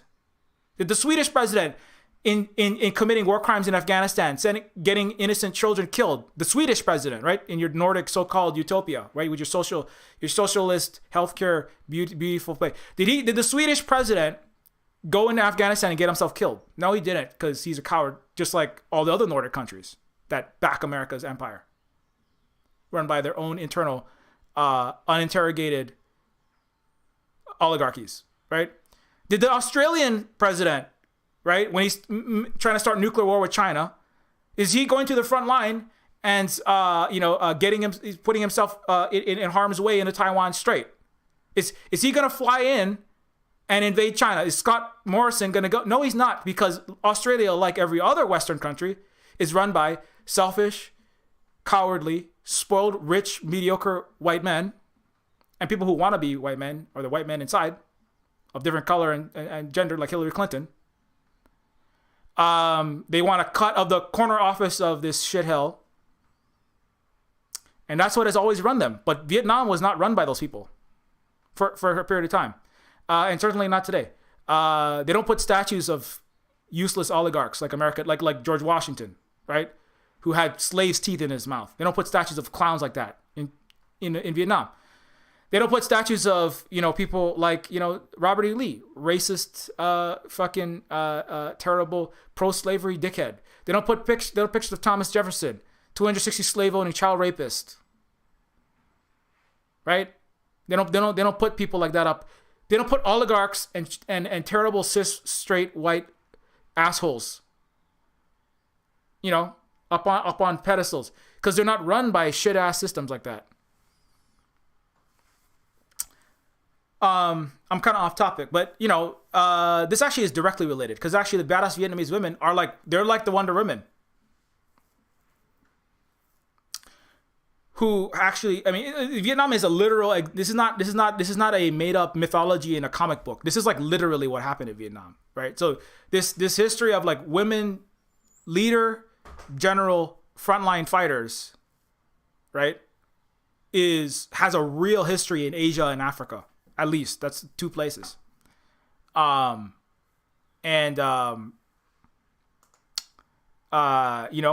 this is not just and so when she comes into this, that's another way to think about it, because people often say, there's that song, right, by System of a Down. Why don't presidents fight the war? Why do they always send the poor? Why do they always send the poor? Right? This is the repeat of time. It's like War and Peace deals with this as well. Every Western literature, a lot of human literature, all of human history deals with this question. Why do they always send the poor? Why do they always send the poor? Why are young, poor men usually, especially if it's Vietnam had women fighters. Part your patriarchy is part of why you're partially answer your question. Why are young men dying? Well, if and the women were fighting as well, and they were making decisions, they would only fight when not to say that it's like just because women are in charge, it's gonna guarantee it's gonna be utopia. Like there's no perfect. Vietnam is not a perfect. Nobody's a perfect country, but you have a patriarchy. That's already problem number one. Number two, you have an oligarchy. You have a capitalist, feudalist, slavist economic structure. That's problem number two, right? Why are rich men sending poor men to fight wars? Well, you have men in charge without women's input. Number one, they're all your secretary. You already fucked that up. Number two, why you have rich and poor people, right? Why don't you have like fucking egalitarian, non-cis hetero patriarchal communism? Then you won't have that fucking problem. That doesn't mean there won't be any war, but if a war breaks out, if you do go to war, it's gonna be it will be if it was again, right? Just think about it a little bit, right? If the Kendake, like, why don't presidents fight the war?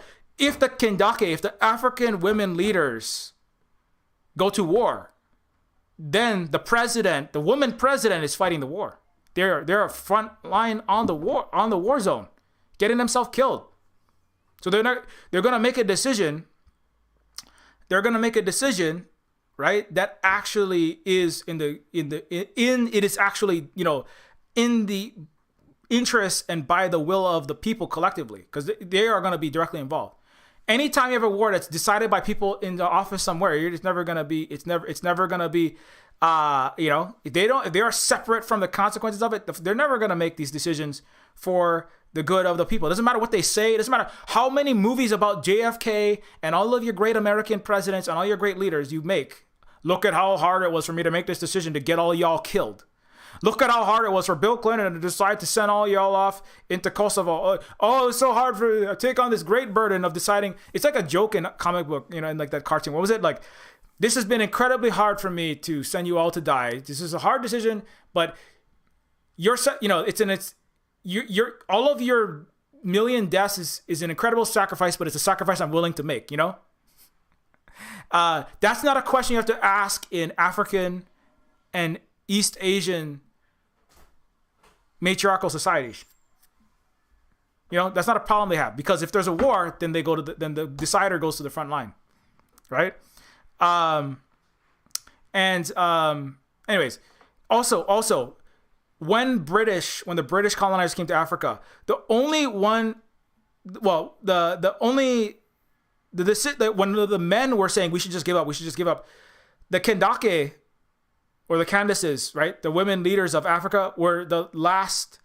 They were the only ones to say, no, we have to fight. We have to fight these British. We have to stop them from taking us and turning us into their slaves and taking our land and plundering us and crushing us for centuries. The men were giving up, but the women kept going, because there's a lot of. I can't explore all that. I'm not really in the positionality to do that, but it is very important. And that could be its whole fucking entire thing. But probably not my place to be talking about, to be streaming all that. But it's very important because of the nature of the way in which the world is seen.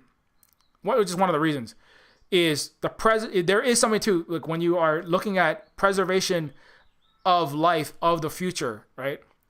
It's not to say like it's feminine energy like actually cares about, or let's say like prioritizes continuation, whereas masculine energy can prioritize, not to say they don't care about children, but it prioritizes threat identification and eradication a lot of the time. It's just like what testosterone does. I mean, everybody has some of these different hormones in their body. If you take more of certain ones, you gain different physical characteristics, and psychologically it does impact you. And so then but things like testosterone increase your threat identification, fear responses, and anger responses, on top of increases like muscle tissue increases and these kind of things. And that's not conducive to necessarily keeping everyone alive in particular. Now, if there's like a lion or something, I mean, you might have to deal with that, but that doesn't increase the ability to care. That includes caring about other people, and it also includes preserving life. And if you really want to think clearly about preserving your people and your community, right? And not just like preserving, but also like everybody thriving, right? I was like, well, we won the war, and look, we're not dead, but everything's on fire, and we're all poor and starving. That's you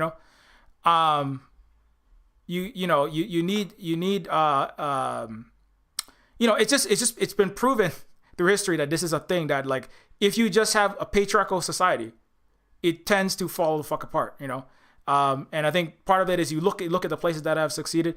Look, that's part of the indigenous successes. It's not to say like women have to decide everything with like no say, but like at least there has to be equality.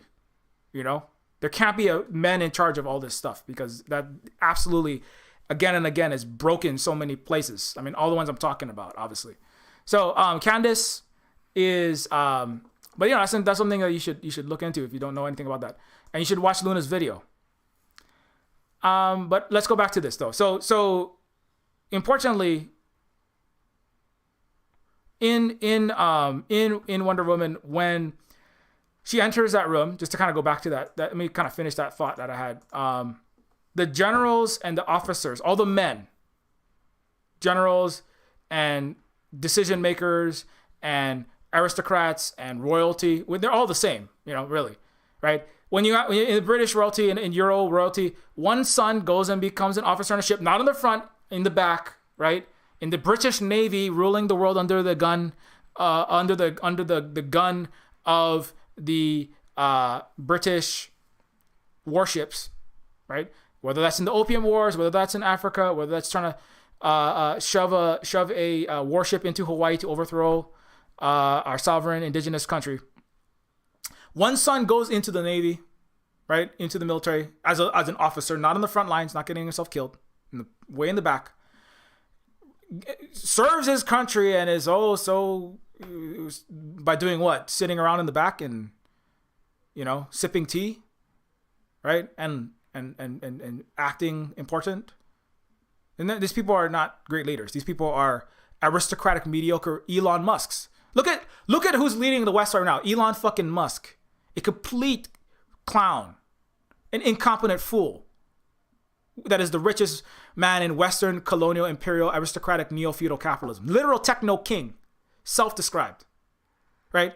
This guy gave 2 sleep apnea machines to solve COVID-19 in 2020. Right? 2 broken sleep apnea machines to solve COVID-19. He couldn't figure out the difference between a ventilator and a sleep apnea machine. Or he didn't care, I don't know which is worse. One of them is he's more terrible, one of them he's more stupid. A guy who got the heat death, the time in which the sun goes red giant off by a factor of 10 in the middle of his Carl Sagan speech. Incompetent at basic astronomy and, a sun main sequence star life cycles. That's not like a deal breaker necessarily, but this guy is pretending to be some kind of genius when it comes to space and colonization and the solar system. He doesn't even know his own son. Also said COVID-19 will have 0 cases in April 2020.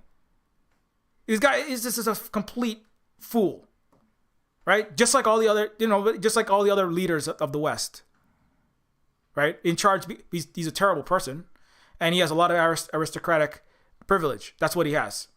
Really terrible aristocratic privilege and the fucking hubris and self-centeredness to keep talking like he's a genius, right? But that's the entire Western world. So one son goes into the Navy, one becomes the business leader, one becomes the or maybe a senator in the United States. It's a senator, military leader, newspaper tycoon, right? So everybody in that room, the generals, the business leaders, the prime ministers, and the representatives in the parliament, these are all related people. Same aristocracy that has never not been aristocratic, oligarchic leaders of men that have always been there.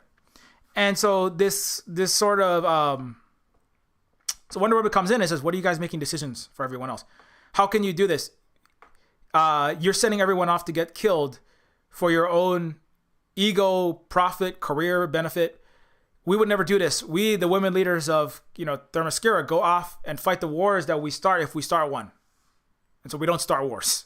We only fight when it actually matters to preserve ourselves. We only actually do defensive fights. And part of ensuring that is our leaders are on the front line of them. So they don't make reckless warmongering decisions for their own benefit. It's part of a meritocratic system, if you think about that.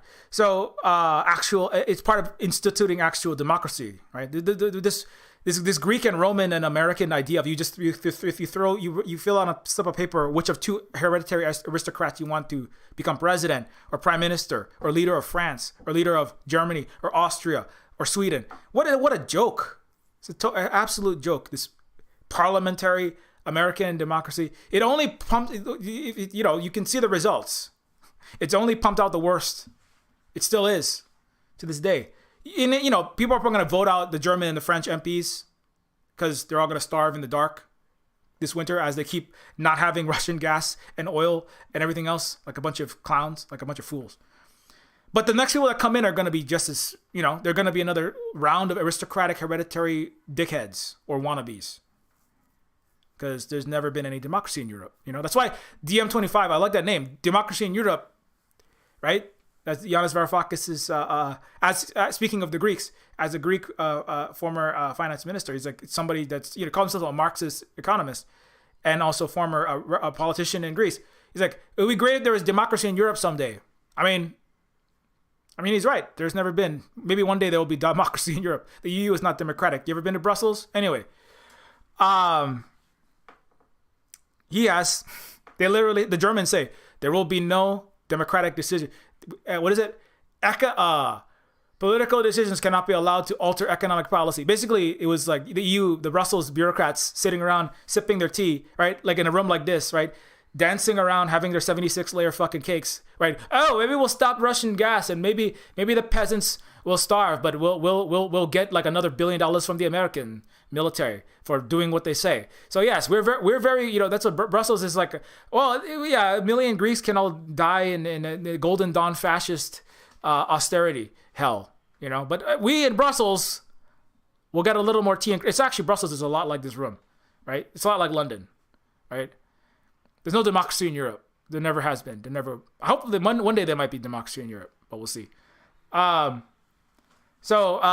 it's a very similar conversation, right? It's like, hey, this is not helping the people of Greece, Hey, this is not helping the people in your countries. You're getting all of your people killed for nothing.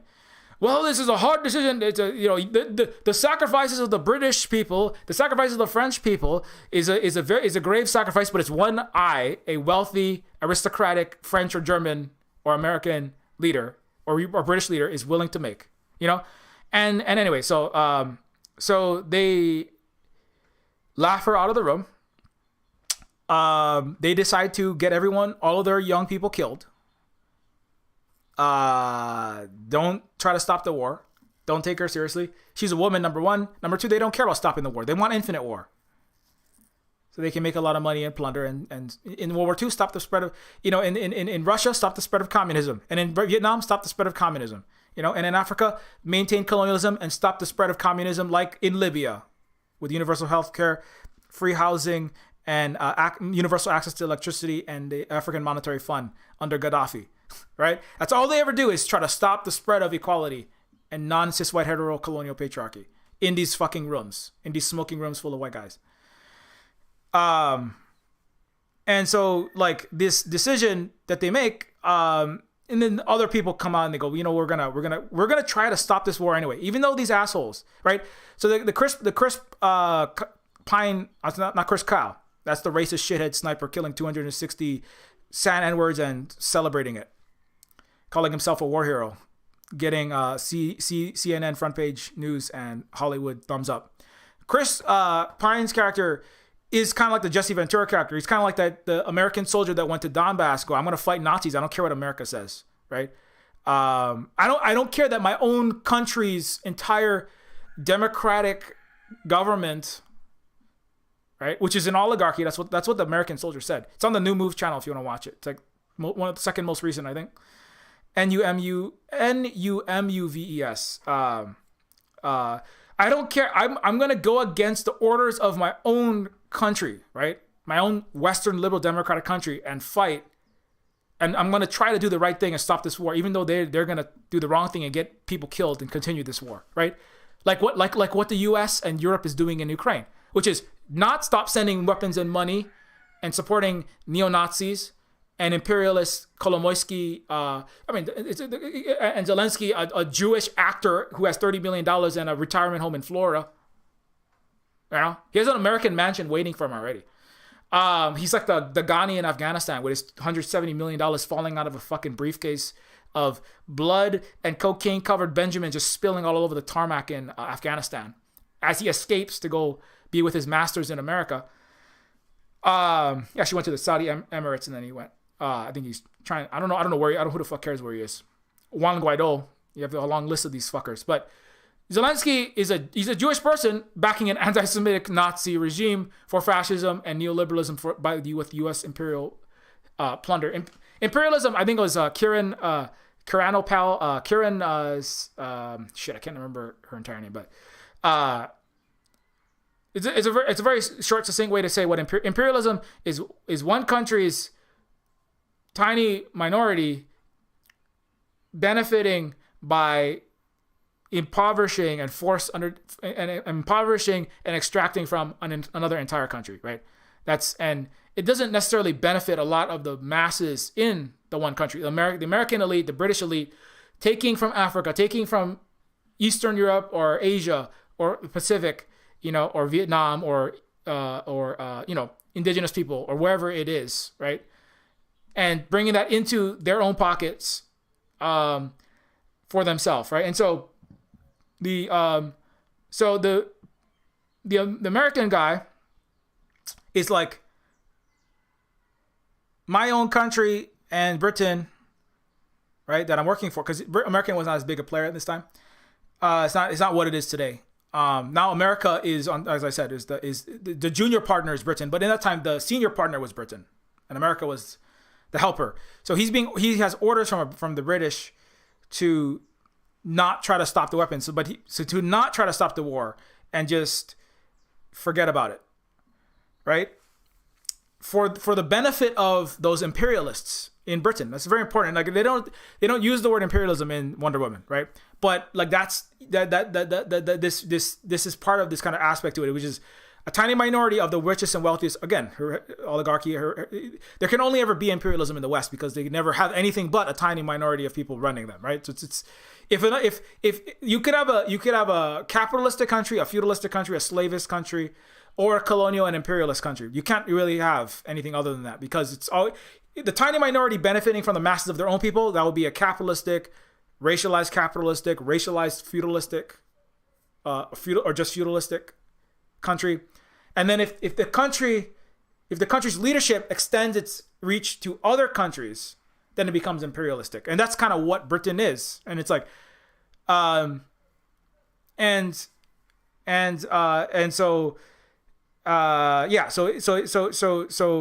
importantly, that's part of this stopping war does involve a lot of the people of their own countries. America, Canada, Britain, Germany, all these places are going to have to, like, not necessarily you have to go and like stop mustard gas from being invented or blow up, some supply, but people are going to have to like take it upon themselves to, try to do whatever they can do. Anti-imperialist direct actions, whatever, mutual aid organizations to build dual power structure, whatever you have to do. Because the governments of your countries are hurting you and hurting even more so people far away from you. Definitely hurting people in Ukraine and hurting people all over the world. And, there's a part where I think Chris Pine's character says, you have two choices, right? I forget, he quotes somebody, says, I think, was it his dad? He said, we have two choices. When we see there are problems happening in this world, there are two choices. We can do nothing or we can do something, And like what exactly the something is, not always clear. But you can just do nothing and then let shit get worse. That's what a lot of Americans are doing. You can doom her out. You can give up. You can just like go watch movies and play video games and do nothing and just go cry all day and just do nothing and just be, oh, it's so sad that things are happening. Or you can like try to do something. What exactly? In this movie, he's like, you could just keep working for the U.S. military and do whatever it says, and go to Iraq, kill people there, right? Throw your U.S. says go support Ukraine, give a bunch of money to Nazi U.S.-backed fascists that are losing a war, getting people killed, threatening nuclear war by starting a NATO shooting down Russian jets and Russian missiles shooting at NATO jets because you have some kind of unhinged, disconnected from reality version of the geopolitics of this moment, because you watch American news and also history, because you watch Western media and you listen to Western leaders and Western thought leaders and influencers and the CIA World Literature Jukebox. You can do that, or you can do something. That's the real problem. Is people think that they're doing something, but they're actually doing the wrong thing. That's a whole other problem. That's a whole other problem. Well-meaning people sending $50 to go buy a javelin to put in the hands of a Azov battalion Bandera worshiper, the Hitler collaborator in Nazi Germany in the World War II. I mean, you're doing something, but you're doing like, that's a whole other problem. But the Chris Pine character is like, I'm a white dude with blue eyes and blonde hair. I'm above average for men. It's like, what are you, like a Gillette commercial? What is this? But he's like, are you Old Spice? You're just selling Old Spice? Are you pearls come out of your hand? Are you gonna get in your underwear now? And actually, he is in his underwear at one point. Well, he has hand underwear. He has a jockstrap made of his 5 fingers. But anyways, it's kind of like I understand that my own country is making my own country and my own leadership is making the wrong decisions. I got to do something. I got to do something about this. And it might be more than just waiting for 4 years to vote. Because this vote, we're gonna get another person that's gonna make the wrong decisions, and is going to make the wrong decisions and get people killed. This is very serious stuff. So we gotta, we have to figure out. And you have to figure out what exactly to do is important. You can't don't just do whatever and to be an adventurist and just that's also not it. But also doing nothing is a huge problem. And that's the point of capitalist realism. That's the point of all these. It's a point of like giving up and just being complacent. Just party and drink and spend all your time deluding yourself and living in escapist fantasy land. So. That's the part. That's his character. So anyway, let me get back into Wonder Woman. I'm out of one. I've gone far out of the movie, but and then you have so I've talked about so the sniper guy. I forgot to talk about his thing. So the sniper on the right, his like major thing that he's dealing with is because of the things that he's done in the war. He has PTSD. He's like. He has trouble firing. Like he sees ghosts at night. He wakes up and he's got serious mental health disorders because of the extreme violence and horror of war, right? And so you have that kind of knock-on trauma. So each one of these aspects of the war and is explored like in an incredibly small amount of time. So it's actually like there's like so many things about this. It's like it's weird. It is. I would call it Wonder Woman weirdly and unusually based. That was my alternate title. That was my alternate title for the thumbnail image for this stream. Because like, how the fuck did they fit all of this stuff in there? And so I'd never seen it. I just saw the movie this week, so that's why I'm like talking about it now. I'd never seen it before. And it was like but in his mental health, was post-traumatic stress. Really, it's not just any mental health. It's war trauma. Sometimes they call it, what's sometimes called shell shock in different times. But this his inability to even like I've known a lot of like actual war former veterans of wars. Some of them were volunteers with me in the STEM and the at-risk youth program that I was teaching at. And some of them, and it's a real issue. Like even just like sleeping, obviously, and seeing the faces of the people that you killed or the people that have, there's a loud sound and you dive under the desk because it sounds like gunfire that you had to, you and your buddies were almost killed by. And all of these, like these impacts of war on millions of people, right? Because of its extreme violence and horrors is explored through that character. And he is unable to shoot in a very critical time. And he kind of like, lets the team down because he can't do it. And then he's like, you don't want me, you don't need me, I can't, you don't want me to come with you. I can't help you. I'm too messed up to do anything. I'm useless. And but then they still bring him along and they say, well, but because the other thing that he does is he sings, right? In his Scottish singing and his Scottish very, very thick accented way, but it's he does his singing and he does his enlivening the mood. He does something, right? He can't necessarily, he has trouble firing because he's been in fucking war, right? Which is not his fault. He's been sent there by other people. But anyway, say you can't. Maybe you have problems in this way, but we need somebody to sing. So anyway, so I thought that was like it's an acknowledgement that because being able to pull triggers is not your sole value in the universe. I mean, it does seem its way in the United States, which wants everyone to be working for the military-industrial complex and an infinite plunder for imperial minorities, right? Like I've been talking about, the imperial minority of people at the top of the billionaire Forbes 500 list. And the only use you can have is either making war propaganda. Almost everybody's working for, they say the State Department is hiring faster than anywhere else. People who manufacture consent for war is hiring faster than at any time. in this moment.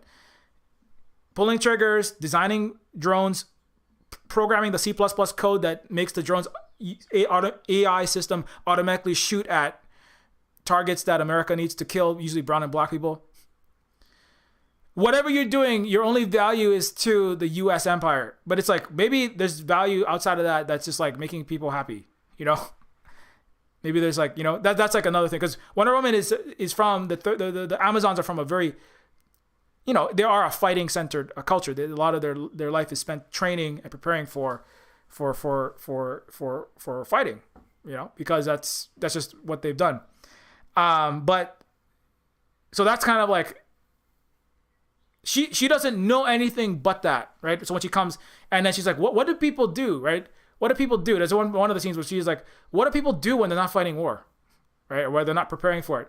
And he's like, well, you know, they make babies, they get married maybe, they read the paper, they wake up, they see their children, they eat breakfast, you know, they enjoy their breakfast. They go outside and they look at nature.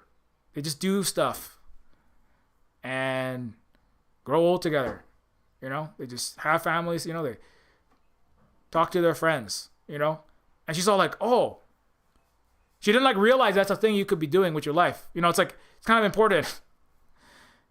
Learning how to like live peace as a verb is like a thing that the West doesn't really know how to do, you know, with all of its stormtroopers and half stormtroopers like myself. Living outside of a war culture is a whole nother thing. And that's like, you can't really, again, it's like, it's just a little thing that there's little things like that are like kind of dropped into the movie there, but it's like, this is part of it. If you want to end war, you have to replace the war culture and the war life and the preparation for war life. You have to replace your 18-hour waking day doing things, moving to war and aggression with something else. You have to have 18 hours a day of things moving into peace or living in that, you know? And like, it sounds easier said than done though. You know, the West still hasn't figured out how to do that. You know, you have to be able to like, and not just like literal full on, you know, world war, but also like live outside of just constant toxic conflict. You know, even debate bros. It's verbal violence, and a lot of it is literal war propaganda. Like, hey, anarchists, you know what you should do? You should all go and support Biden because he's gonna like liberate this country. Or you know what we should do? We should all support liberation of the people in, I don't know, authoritarian dictatorship in the global South X. That's actually a U.S. funded, you know, far right government, right? So, but the way the I'm right, this verbal violence of the way that discussion happens in the West is. It is fundamentally, it is war. It is word warring. You know, it's not building. It's not really a lot of it discussion. It's not really actually like learning and collective, you know, figuring out problems and like trying to, you know, it's like we're getting off on hurting each other, you know, or winning the argument or something, you know. And there's many other ways that you could look at it, right? That's just one of the ways, but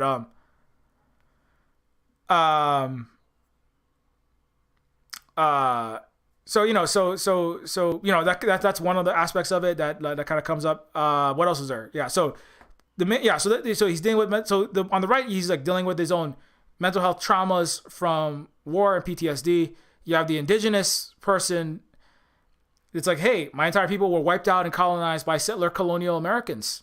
And how do you deal with that? How do you deal with that one? That's not you can't take up your Gladius and your Wonder Woman glowing whip and just whip that away. You can't just whip away settler colonialism. That's like a really hard one. It's like one of the hardest ones. You know? That's going to take a lot more energy and thinking and a lot of work for decades. In Neofeud too, that's one of the major questions, right? Is how do you deal with broken people and get them? How do you can't war your way into peace. You know, like that's one of the lines from Neofeud too. Winning peace is infinitely more difficult than winning war. You know, to win a war, all you got to do is have bigger guns, bigger bombs, and be more terrible. and you can win the war. I mean, you can win a war, and then but at the end of the day, you're not about peace. You have upset, frustrated, angry, resentful people there. You have the horrible people that sent them to war in the beginning, right? We can win a war, and if you're still led by horrible systems and you have all this trauma you haven't dealt with, all you have done is hurt a lot of people in the present and backloaded a whole mountain of trauma that will be unleashed in the future again. So you haven't actually healed, and you haven't fixed anything. Stopping the war is the beginning of the struggle. Then you have to repair the damage of centuries that will take decades, potentially years, decades, and centuries to undo. America's settler colonialism, it doesn't go away just because everybody, again, that's the colorblind thing. Just because, settler colonialism is done. All of you indigenous people, Hawaiians, just forget about it. Hey, indigenous people of Turtle Island, just pretend like it didn't happen and just become American now. Right? This is the deeply uneducated, wishful thinking of the West, which is that's what's gonna. That's not what has happened. That literally cannot happen if you want Earth to survive. Because you have to support indigenous peoples. Western white scientists are like, you have to support indigenous people and their lifeways and their culture and their claims and repair this as part of even just averting climate annihilation. Right? And then on top of that, just to heal socially and politically and spiritually all the people, you have to deal with these things as well, right? And these things have to be dismantled, right? And so anyway, so that aspect to it is very, how to deal with what the indigenous character struggles are is not solved in Wonder Woman. But there's an acknowledgement that is an important struggle that has to be dealt with, that can't be dealt with by superheroes killing Ares, killing the bad guy, right? So that's what that one. And then you have the racism that's dealt with in the guy on the left. That's also, you can't deal with that with shooting a bullet. You can't use your superhero power, blow away Captain. You can't blow away Captain Racism, and then suddenly the world and the West stops being racist, right? And I don't want to spoil it, but it's kind of like a bad guy is a serious major bad guy that's seen to be, the ultimate reason why man is corrupted. It's because this horrible supervillain, right? This corrupting force made man, right? The god of war made man be terrible. And then, and then it's like, and then you get rid of him, and it's like, oh, why is the war still happening? I got rid of the bad guy. Why is there still? I got rid of the god of war. I killed the bad guy. Now there's peace, right? And it's like, no, they're still loading this truck full of bombs. They're still taking off with a plane full of mustard gas that are gonna kill millions of people terribly. People are still pulling triggers and they're blowing each other. And it's like that's part of it. It's like, hey, maybe. Where the Americans the world is more complicated than what you think. It's like people have good aspects and people have bad aspects. Man has good aspects and man has bad aspects. I mean, speaking of humans, right? But especially dudes, there's it's kind of two levels to that. But it's like we humans, we have we have very serious faults and we have very serious, good things about us. And sometimes each one of us has to make our own decisions, and sometimes the worst of us comes out, and then sometimes the good comes out, and it's a mess.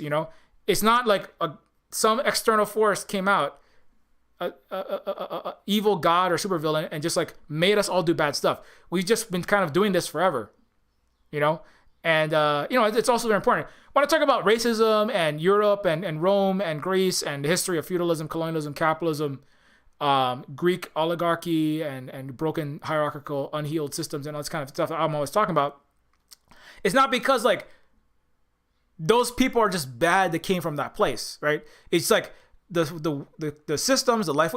There's a lot of good people and there's a lot of bad people, and then there's a lot of goodness and badness in a lot of people, and the bad ways and cultures and systems and governments won out in Rome, and there's good people there too, but they didn't win out, and in the United States, there's a lot of good people there. That's like the guy that is fighting against Nazis on the other side. But he's like, but like he said, I still, I don't think Americans are terrible people. They're not all bad people. But like this country, its government, its system, for whatever reason, it's as a whole, the United States is, being dominated, and its people are being moved to do bad things in the wars, in its imperialism, in its capitalism, in its plunder, and especially in its supporting of these Nazis. So that's why I've left America as a white man. As a white American man, I've left the United States, and I'm fighting on the other side because I fight against Nazis, and I want to fight on the right side. And he said, I know this other guy, because the interviewer is like, hey, this other guy in Ukraine. Let me just get a snapshot of this guy. You can see this. Let me just get put that up, because it's an interesting video. It's very important. It's like a 6-minute video. It's a journalist. It's in 2015. It's not even in the present. It's a journalist interviewing an American, a Texan. He's a guy from Texas. Texas is kind of a really nasty ass place nowadays. I mean, it's never really been good, but it's pretty freaking bad. And but this is a guy. He's a white man from Texas, and he's like a boomer. I'm not trying to throw shade at people for being that age or whatever, but he's in Ukraine in 2015 fighting Nazis, and he's like, because because I was fighting on the wrong side, and now I want to fight on the right side. And my country, the government that runs my country, the oligarchy and the corporations and these self-interested people and the system that they work with under capitalism and imperialism and the military-industrial complex, they are wrong. And that's what has, that's not because of all the white people in America are bad, or all Americans of whatever color are bad, or you work for this or that, you're bad. It's just like, that is what has won out. That is what has been brought into America, and that is what's continued to win out. Is the worst sides of humanity have continued to win out there. And he's like, that's why I've left, and I'm going to fight with communists and people fighting against Nazis, right?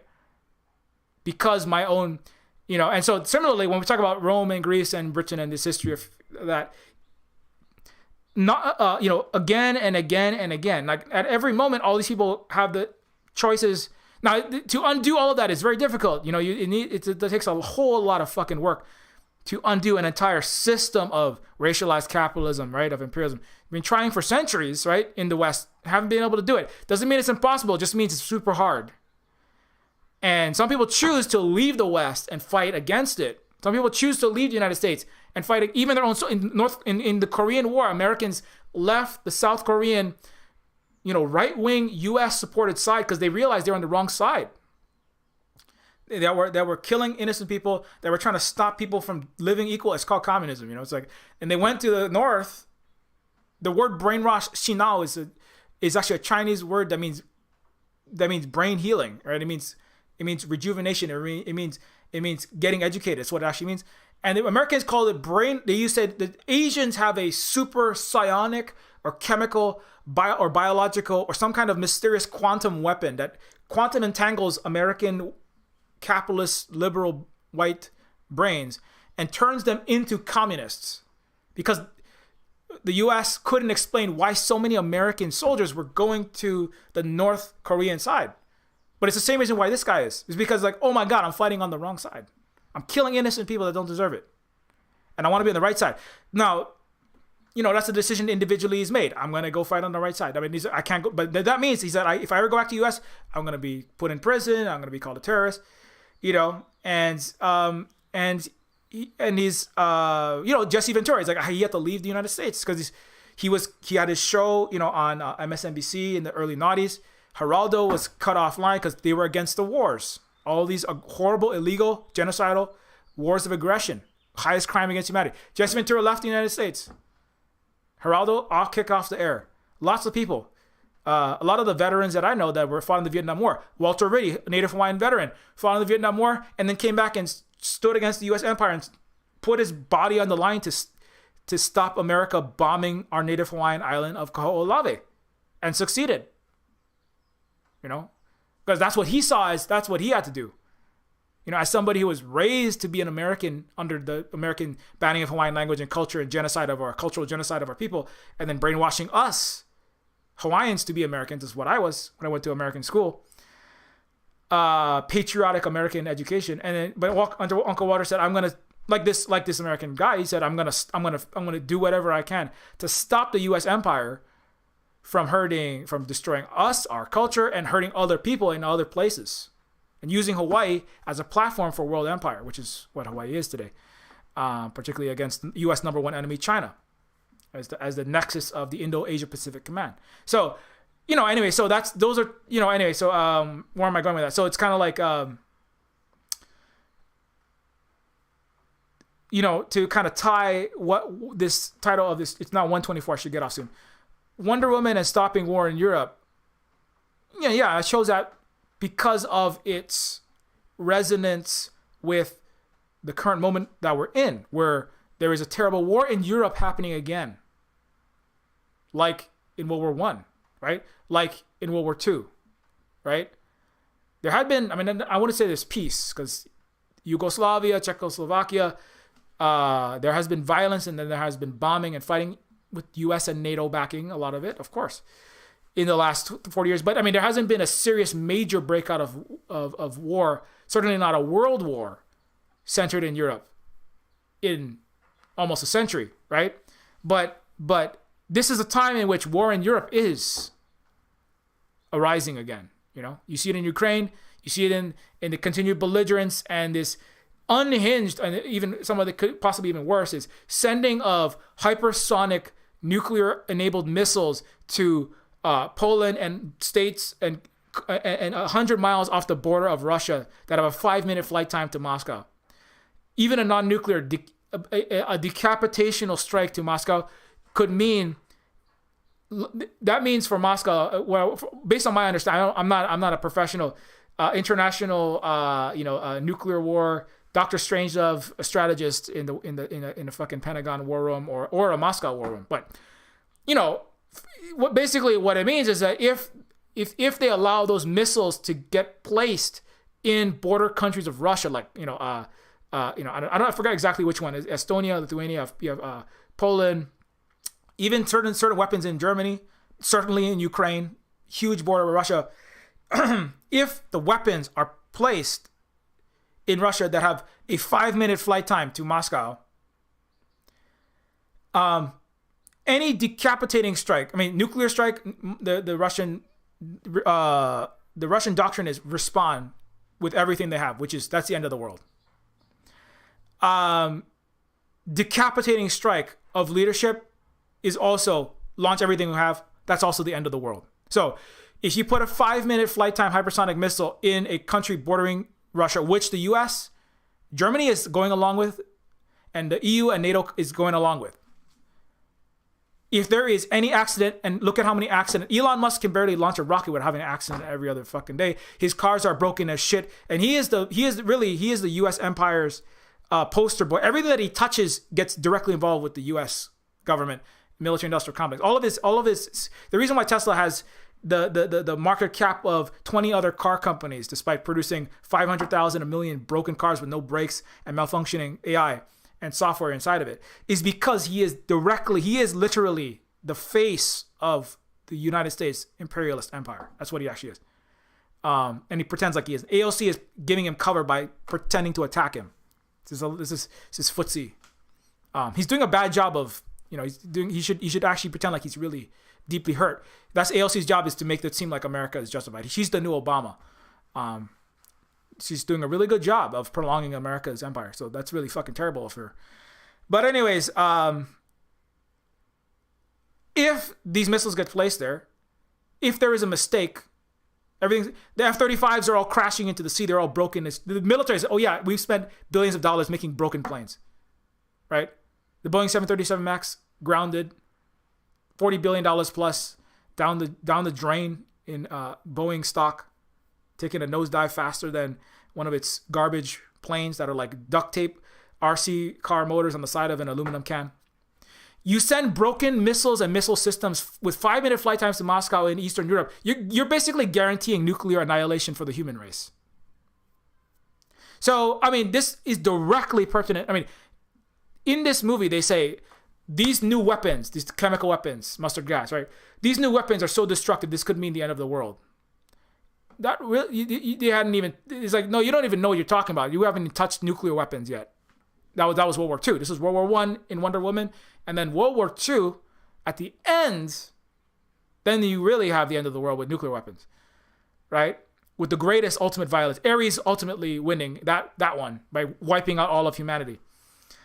The United States is, doing what Ares wants at this moment. The West is doing what it wants, which is threatening nuclear annihilation. And that's just one terrible thing. The continued death, even if that doesn't happen, let's say that cooler heads prevail and there isn't some completely unhinged plan to put hypersonic missiles right on the border of Russia. Like, right? Let's just say like there's some like 0.1%, just a small amount of competency comes out of Brussels and the NATO headquarters, London and the DC. I'm not going to give it a large chance. They're complete. They're worse than any 20th century leader. I mean, at least 20th century leaders, as hubristic, fucked up, selfish, psychopathic as, Kissinger and all the American presidents, all their think tanks, the Pentagon, the DOD, the CIA, as fucking terrible as they were, at least they were not dancing on the edge of nuclear annihilation. The nuclear clock is like 2 seconds to midnight right now. But everyone's like, la, la, la, la, la. At least they had a fucking nuclear clock to go, shit, if we shoot nukes, that could be the end of the human race. They successfully, as terrible as the West is, at least they somehow managed to not nuke the entire planet in the 20th century.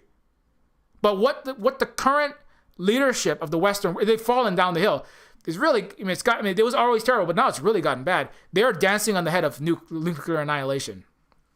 So, even now more than ever, that time in which stopping war in Europe doesn't mean flying a plane like Chris Pine's character and blowing up in a fireball in the sky a bunch of mustard gas.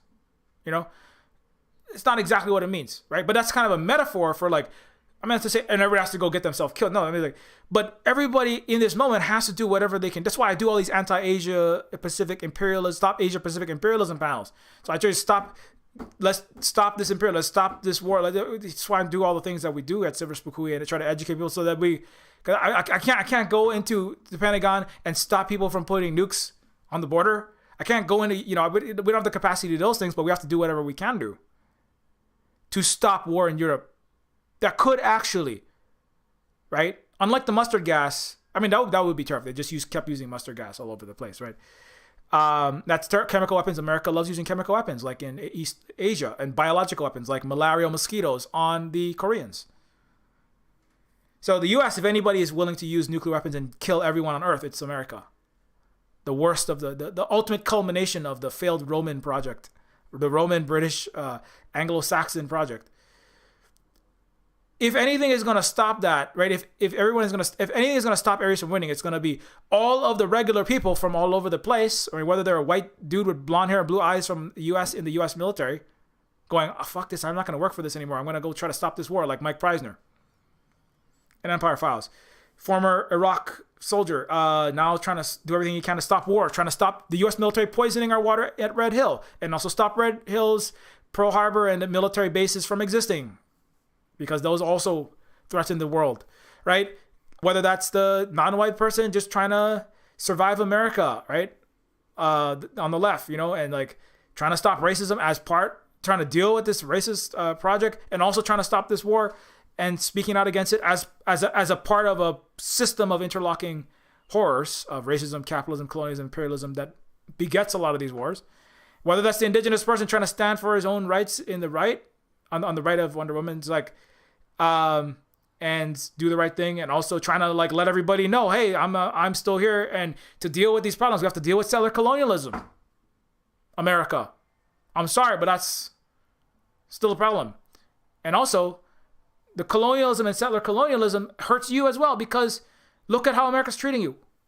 If we get back to indigenous life ways, that's part of the learning how to live learning how to live in a peace-based civilization rather than a warmongering and an oligarchy, warmongering and inequality-based, internal and external violence-based mass violence, mass disinformation system. And we can help, the indigenous people and you people that are currently settlers here can work together to help we can mutually aid each other as nations to nations. On the right, you have, hey, let's stop this war because it's causing deep terminal, like extreme damage to all of our people that are fighting in the war.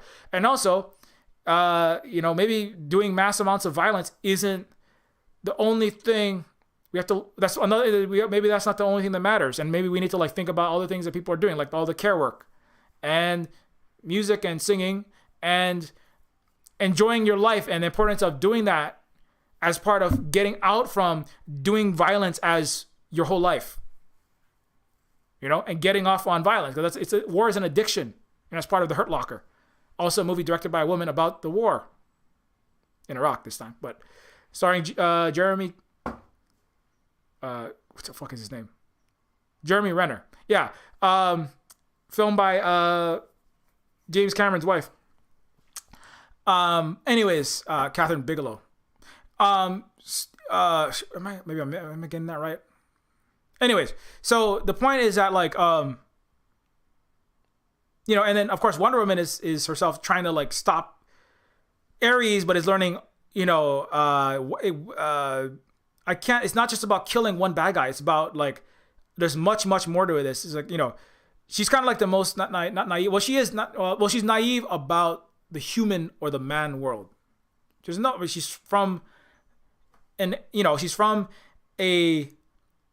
entirely enclosed island with parents that have sheltered her for her whole life and not told her about the rest of the outside world.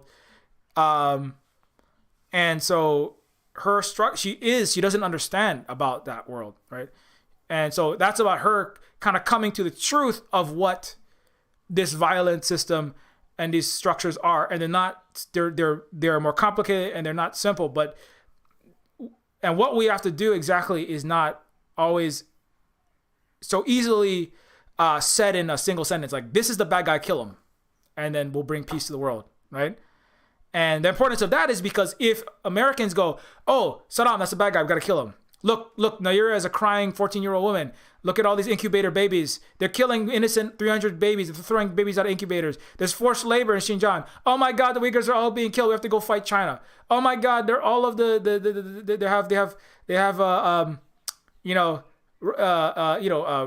Russia is mass torturing all these people because they're Jewish. It's actually you're Nazis though. It's your America supported people that are torturing Jewish people, killing and targeting black people. Stop not letting them leave at the border, massacring people based on their ethnicity, like in the Donbass and the Luhansk, right? So these are the so not being so naive about it. That's kind of getting yourself educated. That's kind of the Wonder Woman lesson is we have to get ourselves educated, and learn about the world before just acting rashly, right? That's kind of so the Chris Pine one is he's a spy. He's he kind of knows what's happening, right? And he's my job is, I know what's happening. I know what I got to do. I got to do it. I got to not do nothing. The Wonder Woman is I want to do something. I really, really, really, really want to do something really great and do a good thing. But you got to know what the right thing is to do. You got to get educated to do that. Don't listen to fucking Western imperialist fucking garbage media, former, you know my spiel on that. I think that's so, so that's all of that stuff is there's so many things going on in this movie. It's pretty amazing. I was holy shit. Maybe it's it all comes together and resonates, and it's fucking just the last fucking Zack Snyder Justice League movies fucking make me fall asleep. I'm sorry, Jason. I'm sorry, Jason Momoa, man. But some of the but this one is definitely got all this other stuff going on while there's also action. There's fighting. I haven't talked about Wonder Woman using the bracelets to fight Ares. Is all the punching, with mountains of sparks, people throwing tanks at each other. Imagine all the action superhero shit you want to see. All that's happening at the same time. So it's also entertaining just on a cinematic action movie spectacle level. There's chemistry between Wonder Woman and the Chris Pine character that like feels natural. There's all the characters like have something going on. Every character has something going on. That's what I really like. And they're not, nobody is really one dimensional. They have some dimensionality to them, as much as you can give when you have a whole lot of characters in the span of an hour and 50 minutes. So, yeah.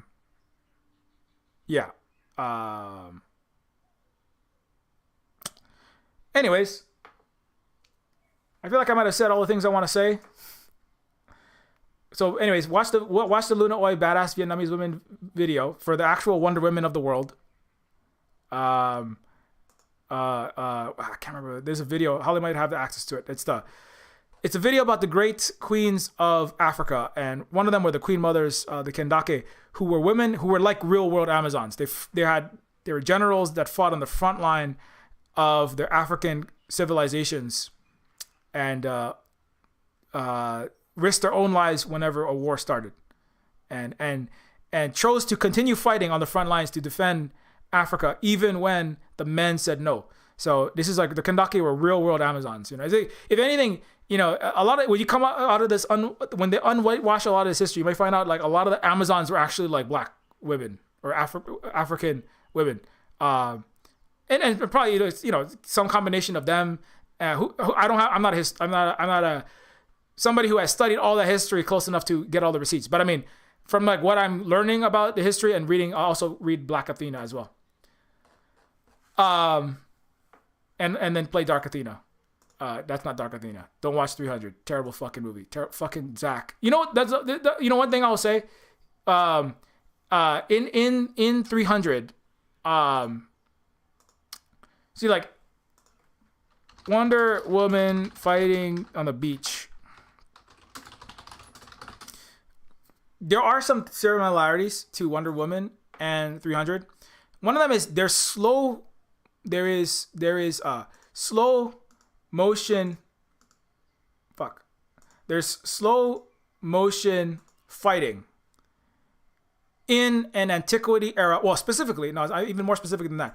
One similarity between Wonder Woman and trying to find a good picture. Yeah, one similarity between Wonder Woman and 300 is that in 300 there are Greeks fighting with spears in the Bronze Age on a beach in Greece, and in Wonder Woman, there are Greeks fighting with Bronze Age weapons on a beach in Greece, technically Greece, in slow motion. For a lot of it, it's DC, like that's slow. It's really ripping off the Matrix. It's with its bullet time, that time dilation thing, to get that comic book sort of snapshot as the sword's coming down, as somebody's head's getting chopped off, and it's like the stream of blood. House of the Dead did it terribly in the same time. It's a horror movie, bullet time. But anyways, so there's like slow motion Greeks fighting on a beach is the closest similarity.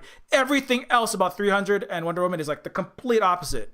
It's like they took the complete wrong lessons from history and from the world. Or Zack Snyder is just a total fucking idiot and a terrible fucking person, who I don't know who he is now, but he said really fucking gross things in the time, and the movie is a lot, but it is a very 300 is a movie that glorifies.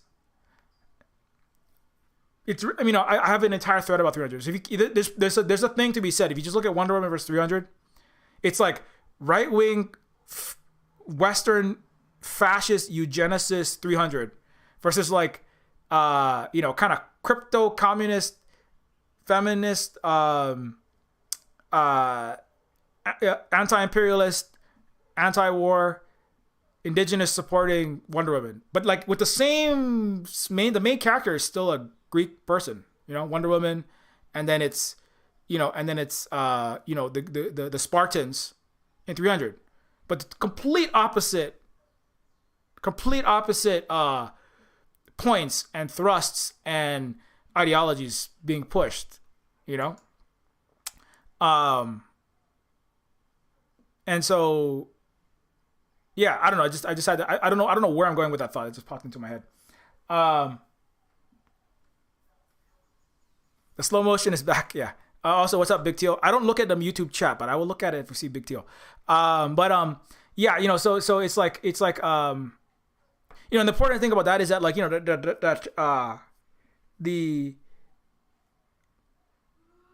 the histories of Greece and Rome are very important to the West, and I've made that point, like, in the last video. But also, like, the understandings of those histories, right, and like what is important about them, right, can also not that you're gonna rewrite history, but I mean, certainly there is a lot of, that's kind of the point in Black Athena, which is that the academics that were criticizing this book, right, it was about the Afro-Asiatic roots of classical civilization, right? The academics, again, they were not saying that he was incorrect, right?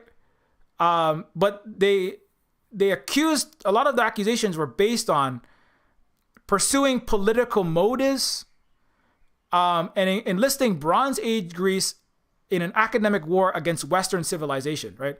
So they're saying, like, so a lot of the facts that he's citing are not correct, but the narrative that you're just describing about how Africa and Asia were deeply influential and actually, seminal to ancient Greece, like and Greece and Rome owe a lot of their culture and history and technology and advancement to African and Asian cultures, West Asia. We're talking about, the Mesopotamia, Sumeria, and that sort of region, what's called Middle East, and so, but importantly, it's like, is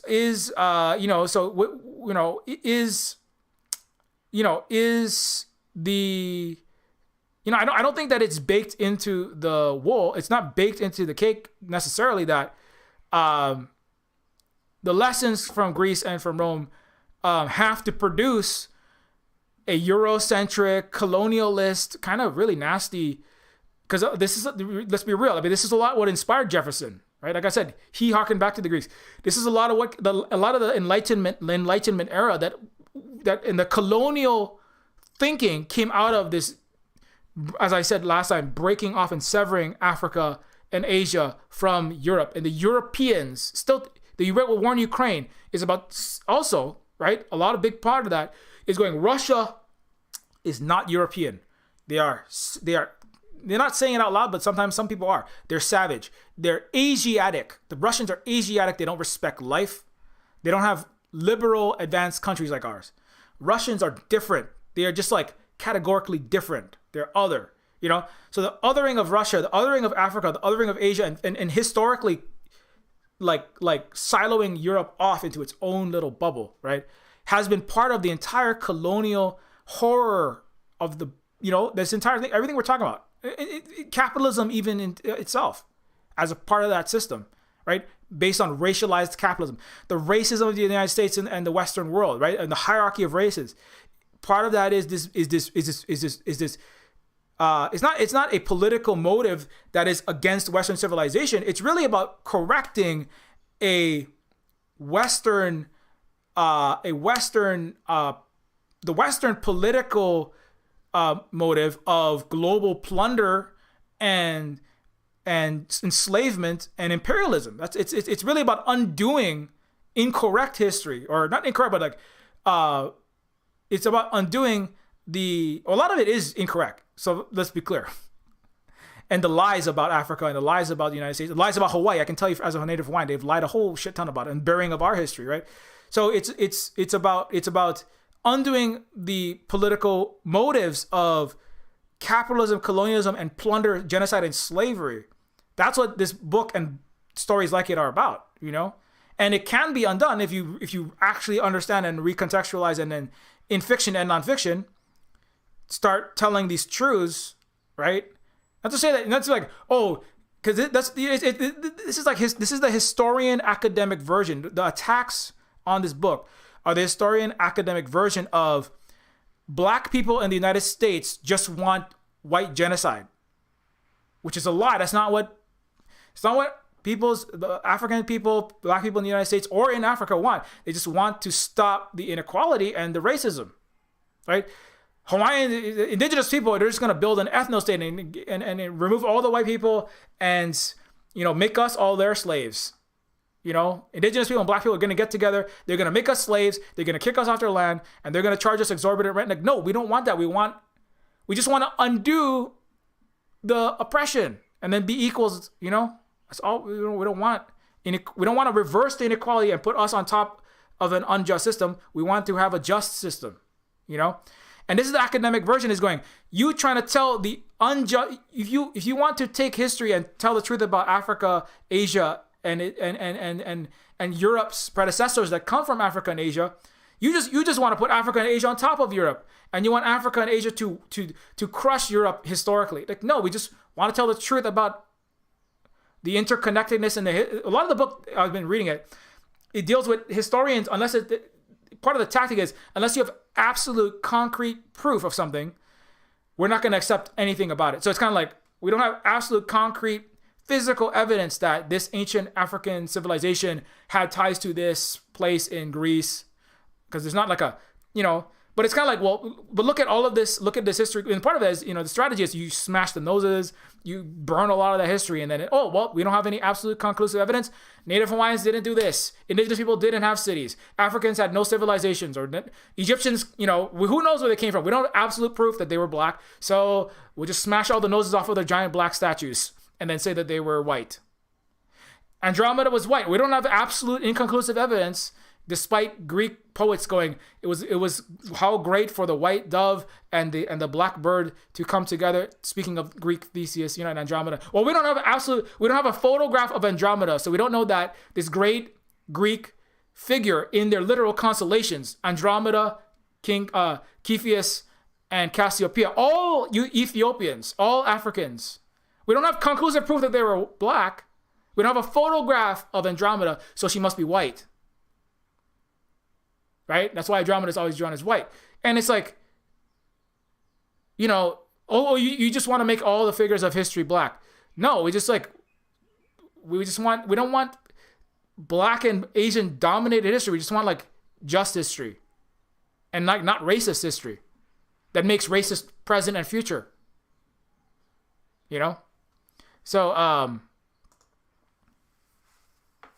So anyways, that's a good place to stop. And that's where Wonder Woman and Stopping War in Europe. It's like, you want to stop war in Europe? The Eurocentric project of NATO, right? And the way they talk about this is, the history and this antiquity history all the way to the present. The Greek and Roman mythology and history you learn in school. I remember public school, history class, high school, all that stuff you're learning early on, and the way that it's whitewashed is the beginning. I remember when you learn history, world history. I remember in high school. You start in Greece, Rome. Oh, there might have been some Chinese somewhere. I mean, fucking, they're most of world history. 4,000 years of written record. There's more literature in there's more history and literature in China in there that they have in perpetuity than everything by far, than everything that has ever been written in the English, French, and Spanish language put together. 4,000 years. 1.4 billion people, right? But we don't. Who the fuck cares? They're Asians. They are cut off. Might have been some kind of Taoism or something, maybe Confucian. Who cares? Who cares? Who cares who they are? Africa, it's just a dark continent. World history starts in Greece and Rome, in white Greece and Rome, to make white supremacists good NATO stormtroopers. That's why it starts in Greece and Rome, in a particular Eurocentric version, to create the common ancestor for a pan-European and Euro-settler colonial and Euro-imperialist project. So it's much more serious than just like, Who cares? It's just, that's where, no, that's not where world history starts. You want to do world history? Let's do real world history. Let's do African history, Asian history, and integrate that into Greek and Roman.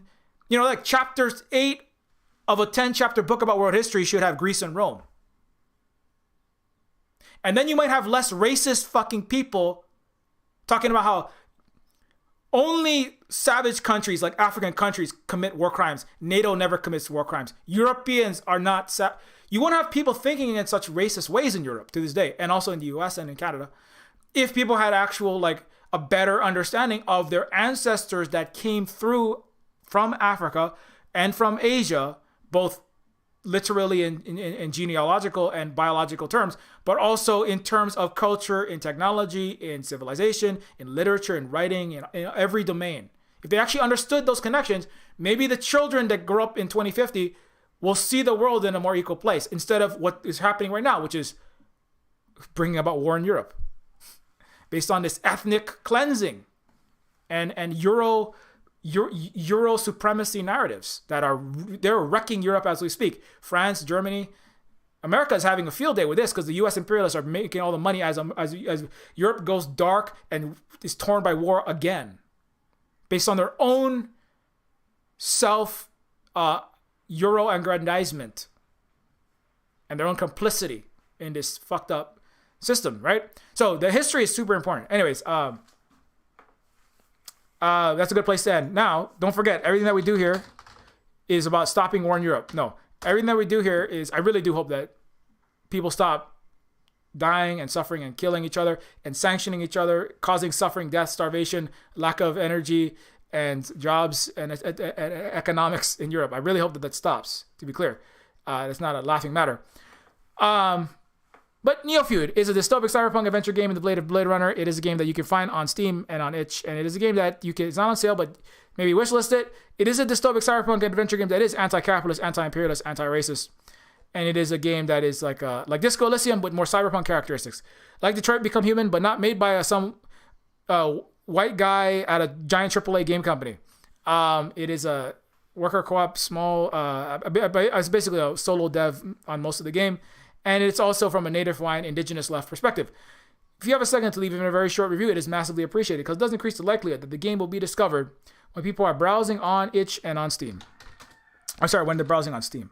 You can also find Neofeud on itch.io for Windows, Mac, and Linux. Neofeud is... Neofeud is on itch. It's also a game that you can get without DRM if you don't want to get it with digital rights management or you don't want to use Steam. Maximum revenue comes to us here at Silver Spook Games, Silver Spook Hui/cooperative if you get it on itch. Also, don't forget that you can also get other games such as... just looking at my list there. You can get games such as Decolonators, a downloadable game for Windows, Mac, and Linux, and Android. Any system that can run a browser. And this game is, it's a game. Speaking of women warriors like Wonder Woman, this is where you can play a real Wonder Woman, in real life, where you play a actual women, because there were women Vietnamese soldiers in the communist North Vietnamese army. Kick capitalist colonizer butts out of Vietnam and retro arcade game glory in Decolonators. You can do like full on Wonder Woman fighting. It's a shame to have to bomb. Blow up the U.S. empire in a video game, obviously. In a video game, in a historical video game. I'll be back with my PT-76 Soviet tank. You can also check out Woman, which is a book by my partner Holly E. Argent. That is a story about a woman raised in right-wing evangelical Protestant Christianity. It is not meant to be a historical retelling, but it is a irreverent retelling of the life of Mary for people who you might find, if you have had to deal with and suffer this sort of North American conservative world, you may find this book cathartic. And so you can get it for free, or you can name your own price and throw us some money our way as well. You can also follow patreon.com/Neofeud. Where you can become what is today? Oh shit, today's April 30th. I gotta go do my monthly. I will be doing a monthly update for all the Patreon patrons very soon. Tomorrow's May 1st. I got to do my May updates. But anyways, you can support us through Patreon. All the work that we do here, the education work, the edutainment and entertainment, and game making and housing and feeding and clothing as many people as possible at the Silver Spoon Cooperative, where there are no bosses, there are no landlords, and we only do left indigenous political action as much as we can. Consider supporting us on Patreon. Get access to the Silver Spook Discord, updates on the work that I'm currently doing, an inside look at that kind of stuff. At the highest level, you can have a 30-minute conversation with any topic of your choice each month with me. Some people have actually called that in. So that's $50 a month. So at the highest level, you can I can personally be your advisor on whatever you would like, or I can just kind of talk to you about whatever you want. Okay. I mean, nothing illegal, obviously, but it's just a 30-minute conversation. So consider that one for the people that have lots of discretionary income. If you do, not to say that a lot of people do nowadays, but Silver Spook Games is also followable. You can follow on Octodon on Silver Spook Games at octodon.social on Mastodon, a decentralized, non-capitalist, federated, open source social media platform like Twitter, which is now owned by the richest man in the world. Not that the guy before him was much better. It's just more of a bigger clown is running Twitter now. It's the only real difference. It's still run for capitalism, the military-industrial complex, and the DC. If you want to not have the DC elite, the Wall Street and Silicon Valley tech moguls who all work with the military-industrial complex and the U.S. empire, if you want to have them not deciding what you see and what you don't see, you can follow me here. But if you want clown or non-clown run Death Star satellite information, while I have access to the Death Star satellites, you can still follow us over here at Silver Spook Guy. And that's my personal takes and such. And you can also follow Silver Spook Games, minus the E in silver for the games related stuff. Probably gotta cut a little bit short, but so if you want to get updates on Neofeud 2, like this is a screenshot from Neofeud 2. If you want updates on the when the games go on sale, Neofeud 1 goes on sale. Do check out this Silver Spook Games. Also, you can follow Terminus C. At Terminus C is a low-poly cyberpunk immersive sim in the vein of late 90s PC games like Deus Ex 1 and System Shock 2. And it's a game that is currently very close to release. We are happy to announce that we are finished with the entire first district of the game. It's really the game itself, and then we might have a sequel later, but we're moving on to art optimization and content testing. So the game is coming out in the very near future. So very much looking forward to that. If you want to, this is a cyberpunk RPG that I'm the lead writer / director on. So all the things you see in this game, Grand Theft Astro. My favorite one is Call of Colonialism. I mean, I'm always joking about Call of Duty, calling it Call of Colonialism because it supports, recruitment for the U.S. military.